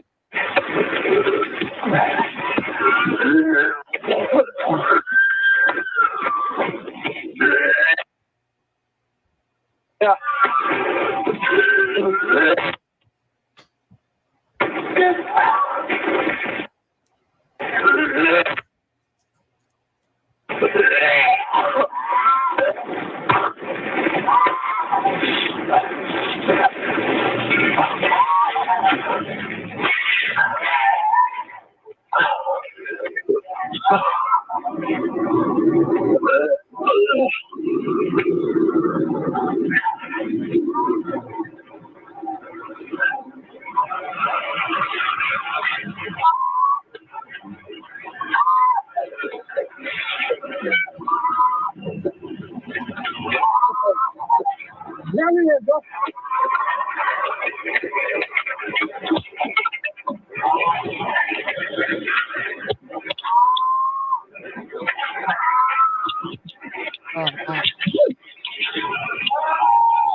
He's got to take this window, set the whole thing off. Within 2 seconds, the stairs will be on fire. You'll hear the window break. I see the light. I see it. It's coming to the right. Yeah, you'll hear it. You'll see that stairs light up as soon as she breaks it. What is the fireman on the porch doing that's just standing around? What is that? So he's breaking the window. You see the lights. Now the stairs are lit. It's going to be licking their head. In their report, they said they did They're breaking windows. They said they did it systematically. Well, if your helmet's getting burned, it ain't systematic. If you're on the outside and your helmet's getting burned, so that just set it off. I mean, it's heartbreaking. It's insane. I've never seen anything like it. He's giving them, I'm ready for water. It is no hose line. I see there's no charge hose line. Not one single charge hose line. If I'm on that porch and it's that hot. Now it is. And I'm screaming. Now I see a hose line. I see a line. Get it there. You can actually see it kick. You see the good push of smoke coming out. It doesn't take a I do see that. Now it's fired out. Sure didn't.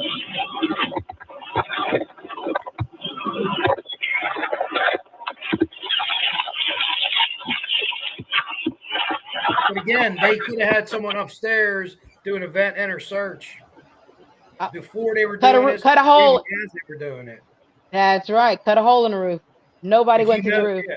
You know that you can't get up them steps, but they're right in that room right there. Then hey, let's go head up on his porch roof and let's do it that way. So I was with Kristen. The part that bothered me was the firefighter that just stood on and he looked like he had a red helmet. He stood on that porch and didn't do anything. It was red. Yeah. What are you doing? There's a red helmet. I saw get off the porch. There's no charge. See, there he is right there. That's him. That's him. That was a red helmet. That was the red helmet. He has a pack on there. I don't know if he went and put one on, but again, we call that up here. We call that yard breathing. You have an air pack on. Go in the house with it. Right. You don't stand outside. Yeah. Oh my God, I've never seen anything like it. What you have it on for? Right there.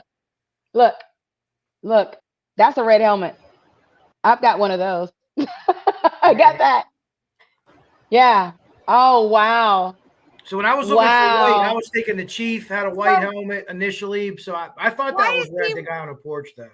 So why is he walking to the back of the house? What's he going back there for when we attacked the house from the unburned side? I have no idea what he's doing back there. What you're supposed to do. But you know why? I'm going to tell you why I would have went back there. I would have went back there personally because of how fire works. It started from the back and it moved. It walked its way to the front of the house. You notice how it started in the house. I'm with you on that now. You know what? I can guarantee you that the chief didn't do his 360 either. You know what I mean? That guy doesn't appear to be the chief. You get there and you do your 360. So I don't know if didn't do it either. Nicole, no, that officer never did. Mm-hmm. They're asking in chat what the red helmet means. Will you explain that? I'm going to turn this back on. So I'm sorry. So red helmets are lieutenants and captains. They're going to be the one in charge of the engine or the truck that shows up. Anyone in a white helmet is the chief.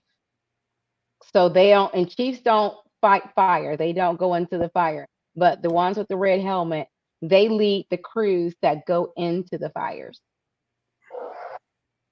So if you notice, and you're absolutely right, Coach Kev, he did not. There was not a single 360 done. Even before that, the police officer pulled up and stood there. There was no 360 conducted on that home. Yeah.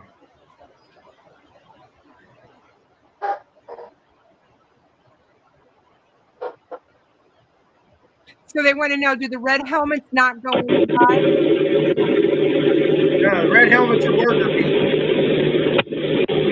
Absolutely. Supposed to be.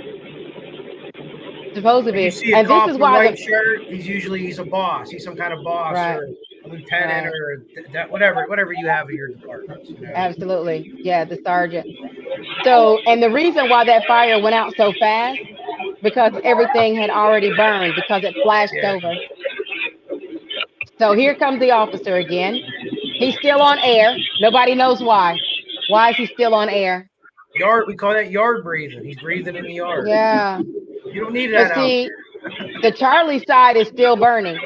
You see Yeah. that? The Charlie Oh, side is yeah. still on fire. The window in the back, yeah. You can barely Yeah. see it. But yeah. Yeah, that's the kitchen and that back area where they say the fire started. You know, that porch, Kev, that was back there. Yeah, It's the like a mudroom, mudroom. porch area, yeah. Yep. And it looks like, too, at some point here, Nicole, they kind of stop.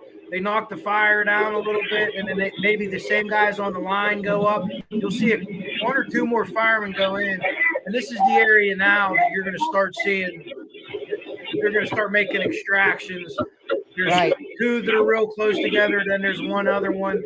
The fourth one we don't see on video because they are only looking for 3 girls. Initially, the fire Right. department. Okay. The police knew right away. Yoder knew right away there's 4 girls. But Yoder used to drive past the house. The girls were always in the front yard. They waved to everybody. They're doing gymnastics or cheerleading, doing cartwheels, and he always, hey, how are you? Nice, nice. So he knew. So and that bothered me just then. You saw the 2 firemen that went in, and I'm going back. I got to go back to what Christian just said, and I forgot somebody just asked a comment. They said, why did they not take a hose line through the front door, which is what they were supposed to? That's exactly right, beyond the evidence. They should have taken, just like Coach Kev said, you fight fire from the unburned side. So they should have, instead of kneeling and going back and forth at that front door, the same way those 2 firemen just went inside firefighters just went inside of that building, that's what they should have done immediately. What is your time on that? Kristen, what time have we got already? So we're 15 minutes in. We're 15 minutes in. There's 2 minutes left. Right. So I'm sorry, 4 minutes left. Yeah, take that hose all the way to the kitchen to get as close as you can and put that fire. That's right. That's right. And there was no line at the door. There was no line. That guy just kept walking back and forth. Yeah, I don't know there what was not one single line. Yeah. And I would love to know where that fire hydrant is in relation to. I want to know what that fire hydrant. Okay, see, now we have no excuse. Yep, we have right no across excuse. the street. Pony section. You were able to roll if they have pony sections. I don't know if you guys use pony sections, but we have like a 25-foot or a 50-foot old. Oh yeah, we do. Yeah, we call them sticks. Yeah. 25-foot pony section would be. You'd have to put a loop in it. That's how close the hydrant Absolutely. is. Directly across the street from the house. That's insanity. Now that's inexcusable. That's inexcusable. There are so many things that went wrong in this situation. But I always go back to the motive. There has to be a motive. And that's what the court of law will always look at. What was the motive? And of course, money is always the driver. Oh. One come out. You'll see some big Shrek-looking dude walk past, and then there'll be another one. Did you realize watching this, Nicole, like I told you on the phone this afternoon? Here, listen to this connection, Nicole. Do you see how all of these people are just standing around watching? Right. That couldn't be in Atlanta. That would not be in Atlanta. This would not happen. Burn. It's like what, and it's firemen, it's neighbors, it's people. Yeah. They're all just watching it burn, knowing there's 4 little girls in that house. It just is beyond me. I just can't. Because I didn't understand even the boyfriend. He walked by like several times. He made absolutely no attempt, 0 attempt. And this firefighter is from a different city. This one's from Camden. Camden. Okay, I was looking at that. The other thing, when they interviewed the ex-boyfriend, one of the fire chiefs were in the investigative interview with the cop. I've never seen that in my life. It was a criminal interview, and the fire chief was in the interview. The assistant fire chief at the time was in the interview with the police guy that was leading the interview on her ex-boyfriend. I've never heard of a fire chief being on the investigate. I'll send that to you too. Yeah. Oh, you fire got chief to. was in there. It's noted. Todd Trent sat in for. You know why? You know why? Because that ex-boyfriend knows something. His mom's some kind of paramedic or something too, so she has ties to the emergency service field, and the field's not big out there. A lot of overlap.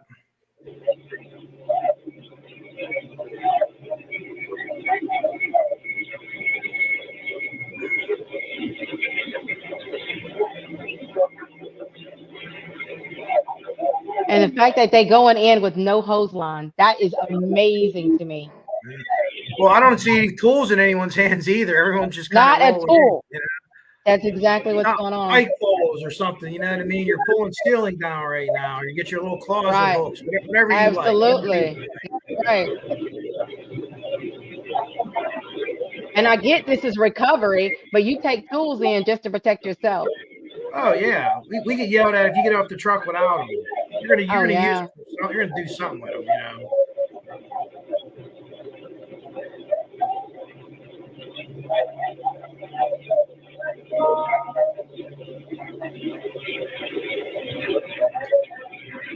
Distraction. Is that a bait? Oh wow. There's another one coming right after him too. Right after the big guy, right there. That's the third extraction. Oh, there's another one. Oh wow. So there's two that were back to back, and one that was early. But this guy right here. Early. Yeah. This what is he this is a criminal investigation. What are you breaking that window for? That's an officer. You do see that's another officer, right? You see that was another officer. He had a red hat.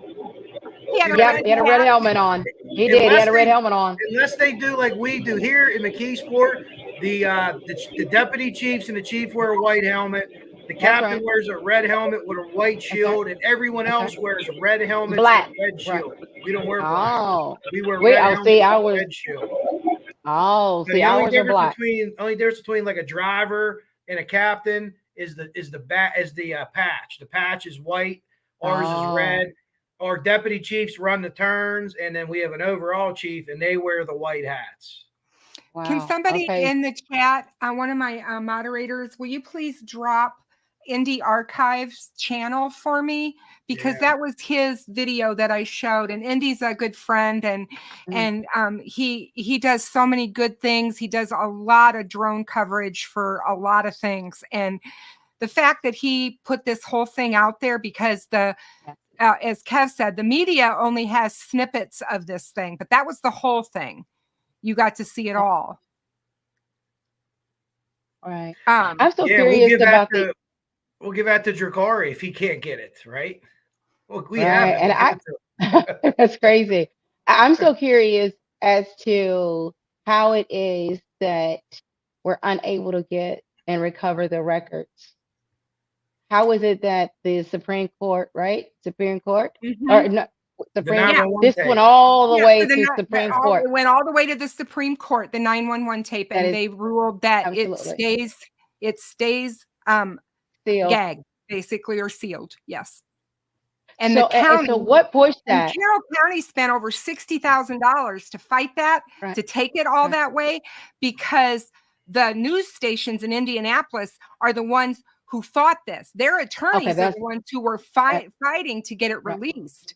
And it was crazy that the county, who is fighting a double murder 8 miles away, 9 miles away, and then they've got, and they've got this. Why are you spending this money to keep this 911 call under wraps? What is on that call that they don't want the public to hear? But Supreme Court decisions can be overturned. Oh yeah.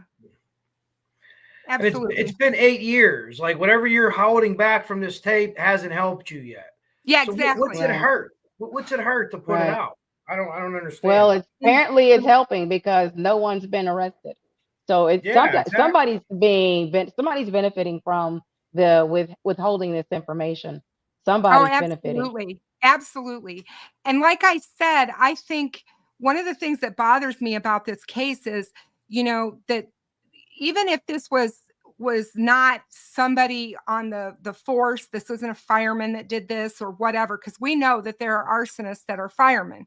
But if this has nothing to do with that, and if this is just negligence and haphazard training on a fire department's part, didn't know what the heck they were doing when they got there, and they misstepped and did all these horrible things that caused the result to be what it was.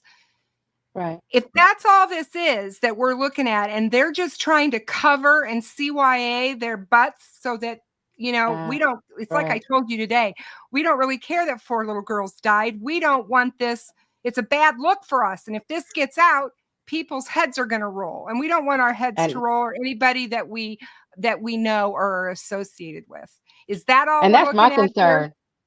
No, Yeah. but see, my concern is so 2016, you know, and through the years, there's been a lot of different riots and like Kenosha and, you know, different things, even here in Atlanta, you know, the whole George Floyd scenario. Yes. So I wonder, and just in listening to you speak, and for it to go so far as Supreme Court, to me, I feel like there's some incriminating enough evidence. There's some incriminating enough information within that tape to warrant a possible race war. Or possibly have somebody, or Gaylin would be, you know, her constitutional rights were violated somehow because of comments that may have been made, or that's right. Who knows? That's true. Yeah, absolutely. There's something, but there's a fear. You would hope that the courts would be like, well, so what? You idiot shouldn't have said that. You're not covered under the LE privilege. So like, we're going to put this out. You know what I mean? That's what I never understood, because that was my first thing. Did someone yell a racial slur in the background or something? They're just trying to do that. But like, once it went to these higher courts, because initially they said to release it, then they went to court, and the first court said to release it, and then it was what? Don't release it, or whatever. But like, and if it's of such investigative value, it's in 8 years, it hasn't took you to the person that did this yet. You know what I mean? Is there any way, shape, or form that they're trying to tell us? This is what I'm thinking. They're trying to tell us or get over to us that we maybe know who did this crime, and if he hears this 911 tape, he's going to destroy evidence or something. That's the only thing I could think that could possibly conceivably be a reason to keep this in. And so that's what year did that come up with something? What year did that get sealed? 2017. Yeah, I think it was right after, because it was November 16th. How did that happen? Maybe summer or fall. Well, I think it was quick, because they were supposed to release it. They had to release it, and there was like a emergency. And the news stations got mad, and they were like, "What are you doing?" And so then they got their attorneys involved, and then the next thing they knew, it was in court. It was quick. They got it in there quick. Fast. I mean, it was fast. Yeah, it happened in 2017. That is quick. That's quick, because so now, of course, I track back to the concern with bringing it forward to 2022, and I know we're talking 5 years later. But Jinx, do you know if it was a unanimous decision to seal the 911 call? Do you know? Does Kathy know if she's still in here? Somebody wants to know, what if the killer is the one who made the call? What if it's the person who set the fire that made the call? That's what I often wonder. Well, we know that. But then you would have to know that. We know there was a couple 911 calls. The one that's, as far as I know, that we're fighting over is his relative, heirs. Actually, be his. Wasn't it the neighbor? She called him instead of calling 911. I think she eventually called. It was the cousin, right? It might have been Courtney. Yeah. Courtney from upstairs. Cousin. Yeah, no, it was. Was it Courtney or was it Elizabeth? They I thought it was called, Elizabeth. but I think that Courtney, one of them called like after the other, and didn't know that the other one called. But I believe the one that we're concerned with, the 911 call, is the cousin. But again, in this case, we don't even know that.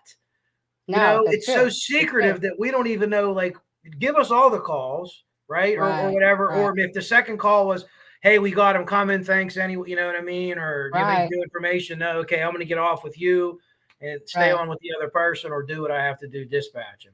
There was issues with dispatch too there. They were running their own dispatch. They were fighting over money leading up to it. There's been theories that the dispatch somehow punted, made a mistake, maybe sent the wrong town out initially or something like that, and that's a reason for the cover up. I don't know if that's true or not. Someone brought that up. I thought it was interesting, and it's a different way to look at it, because I always thought something was said on a tape, but it's interesting to think that way too. That's possible. I don't know. Right. There's some ass covering going on though. There's a lot of that. There's a lot of that, and I think I think that's the key to it. There's a 6-minute delay in routing from the 911 call to when they showed up. they showed up. And see, that's the thing that always got me. When you have a volunteer fire Well, department, she in a might be town saying where routing the call. It might have Right. taken 6 minutes for to get to dispatch to the fire department. Is that what she said? That's- At least is that what she said? That's a long time. Yeah, that is a long time. And see, the thing that got me was the fact that if Adam Randall's standing in that front yard, which, you know, we know what we know. We know what was seen, what was said, and we know what's being denied. But if that's the case, where was he? And I agree with Nicole. How did he get there so fast? How does the captain of a volunteer fire department get there so fast? The chief. No, he's the Or, I chief. mean, the chief, Yeah. sorry, He's the, the chief. who doesn't do any firefighting, who just so happened to be in the right place at the right time. Well, first off, I can't even say at the right time because that doesn't even make sense. And if he's some type of a fire chief, then why was he not going in there making entry? Because we're talking early in. Yeah. We're talking early in. That's So why the he comms would are have so even. important. That's right, because he would have even seen somebody. And arsonists are known to stick around. That's why I looked at the boyfriend, the ex-boyfriend, when I saw him milling, because arsonists love to see their work. They rarely yeah. ever get very far. They're somewhere standing in the crowd. We just called him 3 weeks ago. He was standing across the street, wow. and the neighbor's like, "It was him." And the cop's like, "Was it you?" And he's like, "Yeah, it was me. He was drunk. His girlfriend broke up with him, and someone stole his car, so he lit an abandoned house off." He stood right there. Thanks for wanted to be making it caught. easy. Yeah. Absolutely. What an idiot. So there are so many factors, and given the fact that the fire chief happened to be there, just so happened to be there before. And here's my thing: if that were the case, why did he not alert fire rescue? Why did he not call to the fire station and say, "Boys, get your ass over here"? Exactly. How is it that the police officer have to drive to the fire station? You mean he was there before the police officer? He had no balls. He had the training, but no balls to go inside the fire. I can't. Oh my God! And that's why you need the comms, because what was he saying? Hey, incoming units, confirm fire with entrapment, or is it worse? Is he saying nothing? Is he saying nothing? But he had to do something because the police officer was the one that said, "Hey, confirm we have 4." The police officer was the one who advised dispatch of that it was 4 children. So they should have known coming in. Be advised, we have a fire with entrapment. Yeah, 4. Yeah, he knows 4. That you confirm 4. He knows 4. Was that relayed anywhere? The dispatch pick at a 4. Hey, firefighters 4. But you know what, too? The firemen, too. They're 27 seconds away. It's how long it took me to drive. He got there a little fast. Absolutely. These girls are always in the front yard. There's 4 girls there. You might not know their names or their ages, but you know there's those 4 girls on Main Street. They're always in the front yard waving at everyone. There's 4 girls. There's 4 girls. So how do you not know that there's – and at that point, it probably wouldn't matter because they were unfortunately probably already gone. And then they work 3, and then, oh, shit, there's another one up there. And then they go upstairs, and then they bring her down. And then they put them in bags, and they take them to the floor of the fire station. Yeah, I'm not understanding it. None of this stuff makes sense. Not a single piece of this thing makes sense. And it's so maddening because you know that none of this stuff should have happened. And even if one of these things happened, it's bad enough. But when you put them all together and you layer them on top of each other, it's like, how can you not see that there's something seriously wrong with this investigation? Yeah. Well, I've honestly they're hiding. They're hiding under it because we can't FOIA them because it's an open investigation. They don't even call this a cold case. If you talk to them, they will tell you we are actively working this. Every single tip that comes in, we work. They don't have to prove to us that they're getting tips. Right. That's true. But here's my thing. I would love to know how we could move forward with getting that, and if there's a possibility to get that Supreme Court ruling overturned, like what is that going to take? What's that going to look like? Well, it doesn't have to go to the U.S. Supreme Court. Isn't that the next step? Well, I'm gonna have to call my brother-in-law. He's an attorney, so I'm gonna have to figure out how that works. Because I think that's the next step. I think that's the Is only it? one that can overturn a state's Supreme Court would be the U.S. Supreme Court. Right. It'd also So be nice if some big hotshot lawyer, whatever kind of lawyer, that cares about civil issues or civil rights issues, says, hey, you know what, Gaylin, I'm going to help you out. I'm going to try to drum up some publicity on this case, and I'll take like a Ben pro Crump. bono. Like we need a Ben Crump in this. We thing. need a Ben Crump. Yeah, We need a Ben Crump. Someone to step Absolutely. up and just be like, hey, just Absolutely. tell us what happened. Explain what Right. happened, make an arrest, and I'll go away. I laugh at this question because what do you think Robert's Ives' stance is on this case? He resigned over this case. Yeah. He Yeah, left that's and crazy. retired. He That's ran with wild. his tail between his legs over this case, and that's the way I feel. That huge. The That's only thing that he did good was to get the state police, which was better than the people. Yeah. Yeah, the local and the local, right. But I right. think he saw it's weird. red flags, shit did. show written he everywhere, did. and he didn't want to be a part of it. He's like, let me get out. I better, because He's he like, knows oh what's my about God, to come between down. this- yeah, he's like, Yep. between this and Delphi, I'm done. I'm out of here. Yeah, absolutely, absolutely. That's- So yeah, I that's how definitely want feel. to I definitely want to concentrate my efforts into getting this. But Turbo, if you can get Robert Ives to talk to you, I would love it Yeah. because he won't Oh. talk about it. He talked to Frank a Wow. couple times, but nothing of He any won't kind talk, of he's not going to consequence talk at all. about Flora. Yeah. You won't get him to talk about Flora. Wow. People have tried. People have tried. Well, here's the other thing. You apply pressure, we get more people. Nicole's Exactly. going to share it. All these other people want to help out. They're going to share it. And eventually it's like this. Hey, listen, we know a lot of you know this. First person that comes in gets a deal. Everyone else rots in prison. So who's it Right. going to be? Right. Someone had to cover up. There's multiple people. Maybe if one person did it, whoever, two people, couple people covering it up, couple people knew. One person gets a deal. The rest of you are going to go down as child murderers. I mean, there's just no two ways about it. What's the other thing that makes me so upset as a content creator on YouTube is that, and I've said this before, and Kev, you know this, we've talked about this. I can put out a live show on Delphi, and I can talk about whatever I want to talk about on Delphi, and I get thousands of views, and I get 200 people in my chat, and people are everywhere. And I cover Flora, and I get nothing. I mean, it's like the people who follow me and my subscribers, which, I've got almost 9,000, they all know I'm Delphi, but they also know about Flora. And you would think, being 9 miles away, that this case would be just as important to them as Abby and Libby. And it bothers me. I'm sorry, you guys, but it bothers me. It bothers me because this screams racism. It screams that people don't care. How can you watch that video that we just watched tonight and not care? How can you look at the interviews with Gaylin and see that pain that poor mother is still experiencing today and not care about this case? Right. Well, and I have to say, like, even, I don't know, it did not grow legs. It didn't get traction. I hate that because I never heard it until Cheryl sent it to me. So like you said, I know about the Delphi. That was very, very, but I think that's something it's had too national coverage, Nicole. That is it's true. everywhere. They talk. Nancy Grace talks about it. Court TV talks about it. I mean, it's everywhere on the national. Couple books written. Did you talk to Cheryl?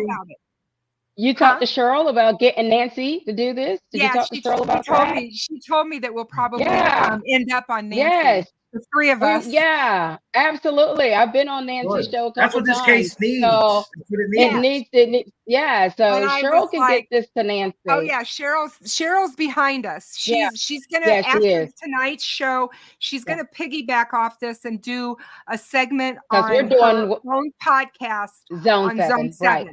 Yeah. And once she does that, then I think she's gonna reach out to Nancy to cover. Yeah, she is. So I believe that will happen, and that's what we need. That's what this case needs is for the public out there to be outraged, just like the rest of us are.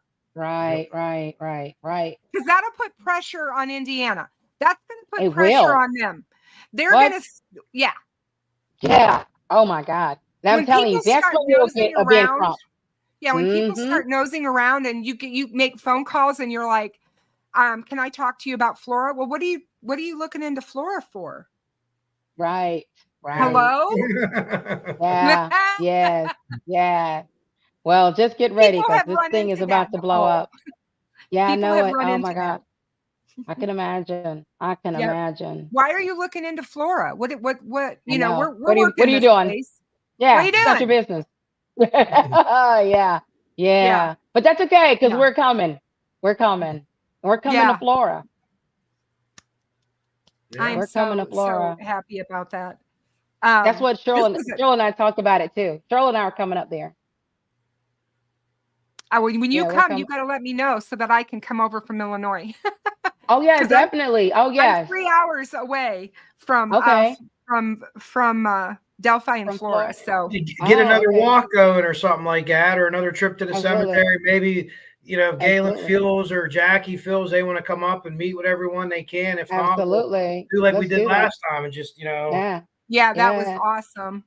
That they Right. did. They Yeah. had a memorial walk for Oh, the wow. girls back in March, and they did or was it April? April, first week of April. We did Delphi and the Flora. first week in April. It was right before the week before I had my knee replaced.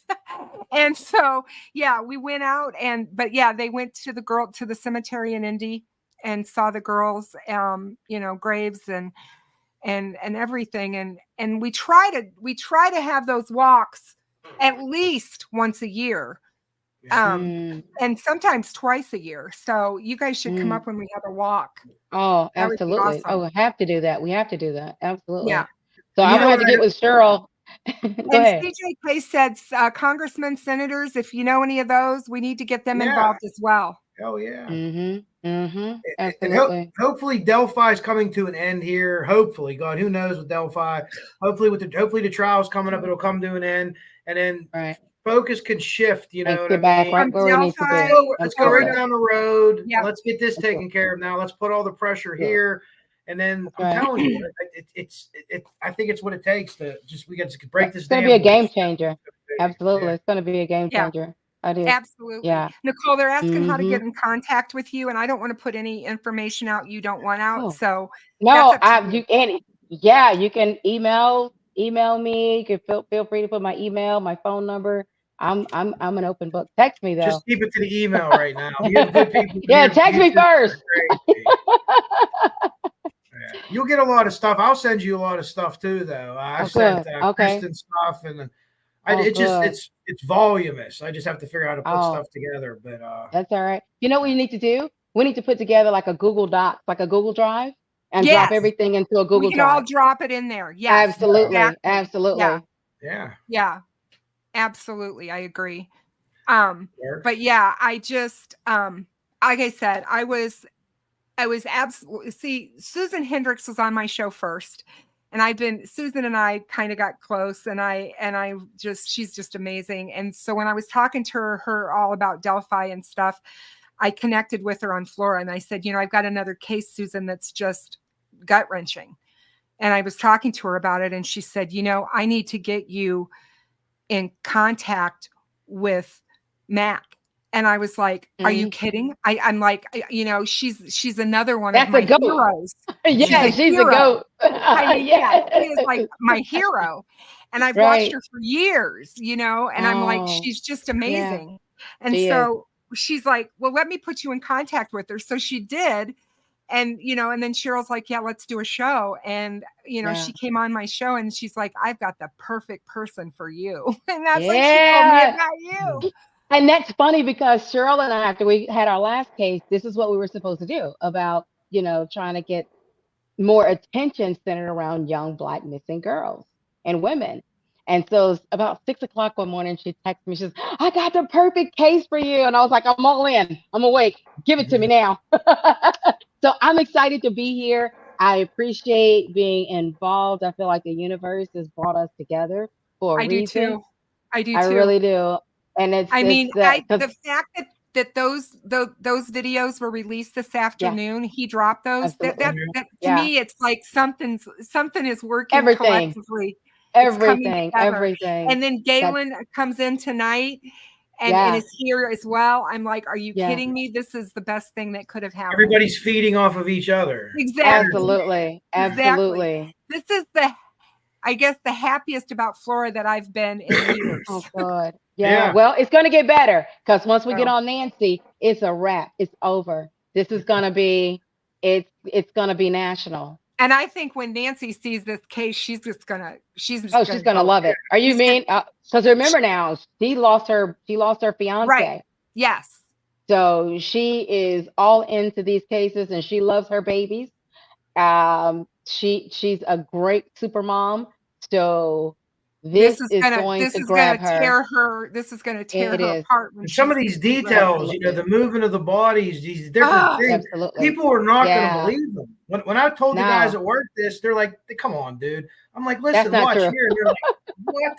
This is insanity. Never heard of nothing like that." So and it's all true. What people think that goes on with Delphi, I think maybe they messed the investigation up a little bit. I don't think it's a hectagonal conspiracy. But over here in Flora, man, it might be. Oh, I've said that. I have said it for years. I said there was no conspiracy in Delphi, but over here, yeah. Oh, it's nothing but. There's nothing but. We're right there. And and it's going all the way to the court. It's going all the way up to the Supreme Court. Yeah. And that's bad. That's really, really bad. Really bad. But that guy, there's so many factors. I'm gonna have to do like one of those diagrams that track all of where the bones are buried. And the other thing you won't believe, but I'm going to send you some videos that I did a couple years ago on this case so that you can see some of the fire stuff that we dug up, because if you see the number of female children that die in house fires in this area of Indiana, you will lose it. You will not believe it. Higher than the national average. Yeah, like several 100% higher. It's unbelievable. Wow. Unbelievable. Yeah. Yes. Oh, I need that info. I need that info. Because we need to start a national campaign. That's what Firehouse Fan Club is all about. Health and safety. And if that's an area of the country that needs the focus and the education, then this is where we need to be. This is where we have to go. 2 years ago, I had the current fire what's the guy? The administrator? In the Indiana fire. Who's the guy that checks out the fires? That what do they call him? Fire marshal? The fire marshal? Say that, yes, Indiana has a fire problem. Yeah. You think? That can be fixed. That is not a that's not a community issue. That's a fire service issue. Yeah. It's beyond the community. Now it has infected the fire service, because once the fire service is aware that that's a thing, that is a lack of proaction on their part. Right. And that is a problem. Yeah. That's a problem. Agreed. Well, you guys, I mean, it's been 2 hours, and I said, I can just go on and on about these cases. I just get going and crazy, but you two are phenomenal. And I am so glad I brought you both together.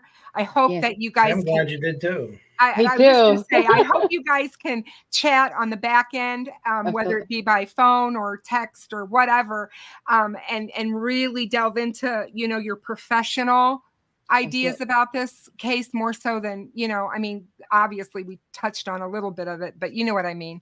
You guys are in the profession together. So you guys know a lot of the ins and outs that I don't know. And I just think it's great. And I also, they are also saying that in chat, we didn't have any trolls tonight, Kevin. We don't have trolls with this case. So, that's good. People in this case, they at least take a break from being an asshole for one night. So good. I appreciate them for that. And there was so much that needed to be said in this. Exactly. So I really thank you guys for being here. I look forward to the next phase of this. I'm going to continue to absolutely continue doing shows. Kev, I think you're right that once, while we're waiting for court for Delphi, if I can get content creators out there to please start covering Flora, that's what we need to be doing. We Yeah. need to be talking about this case. Absolutely. So, and now that we got Nicole, we're You going got me. places. Yeah, heck You yeah. got me.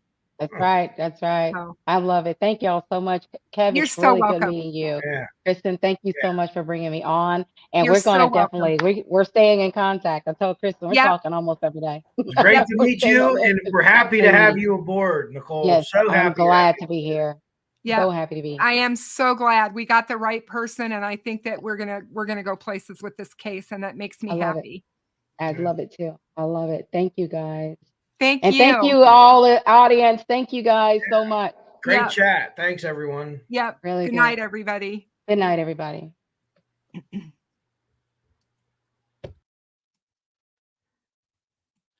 You guys, that was a really great show. I really appreciate having all of you here with me. Nicole is amazing. For those of you that don't know, she is a firefighter in Atlanta, Georgia. She is has been a captain, and she just has amazing credentials. And it's like I told you guys at the top of the show. I could go just over everything that this woman has done, but she is very much a professional.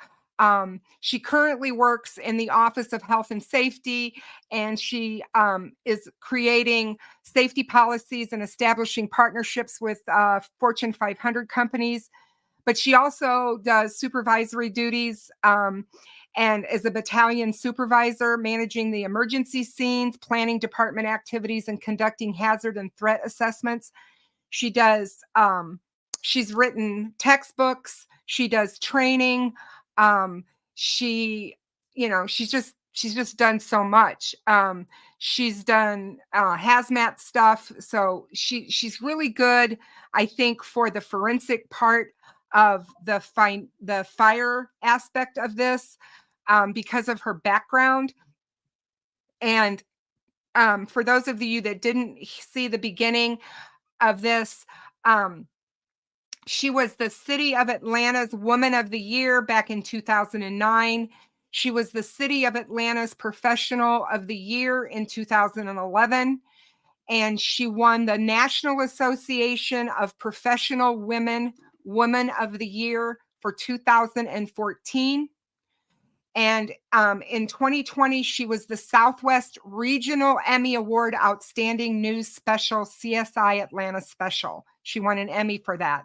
So, yeah, I think, again, you guys, we've got a good person to help us with Flora, and I feel very blessed about that. Thank you so much, Marv, for the $4.99. I certainly appreciate that. As everyone knows, I'm not here for the money aspect of YouTube, but it certainly helps out with my monthly subscriptions and things to keep my channel going. So I do appreciate each and every one of you. To all of my moderators that were in here tonight, thank you, thank you, thank you. You guys, if I couldn't do the channel without you, and it's really, really important that you guys share everything you can about this case. Talk about it. Talk about it in your Discords. Talk about it, wherever it is you're going to get your social media. Talk about it. And absolutely remember these 4 little girls that I have on my wrist right here tonight. Let's always absolutely remember that the reason that we are here is for Keyana, Keyara, Kerriele, and Kionnie.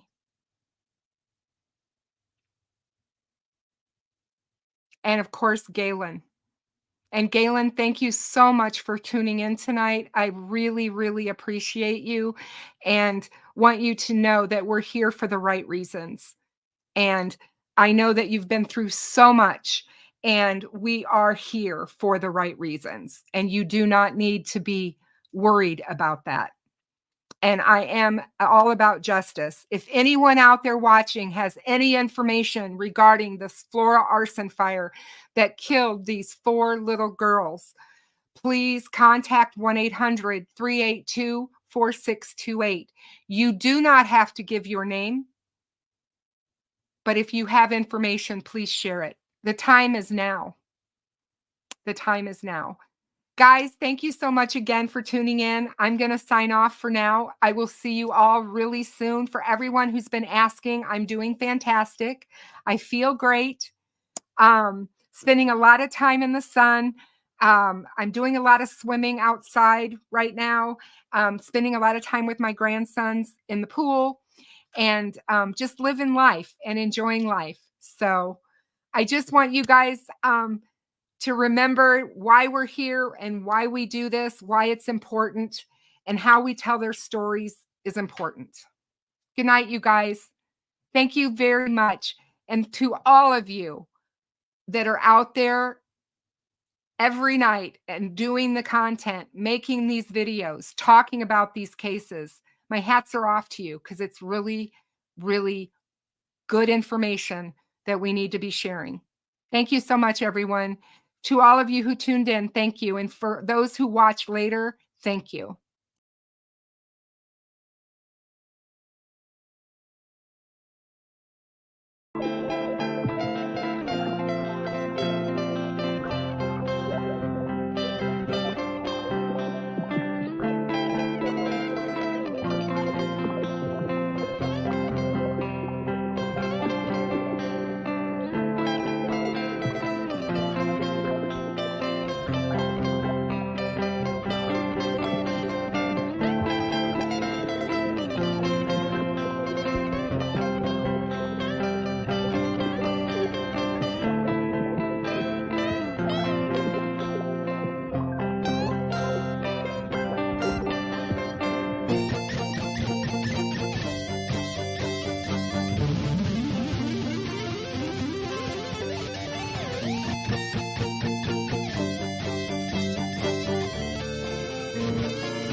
Thank you.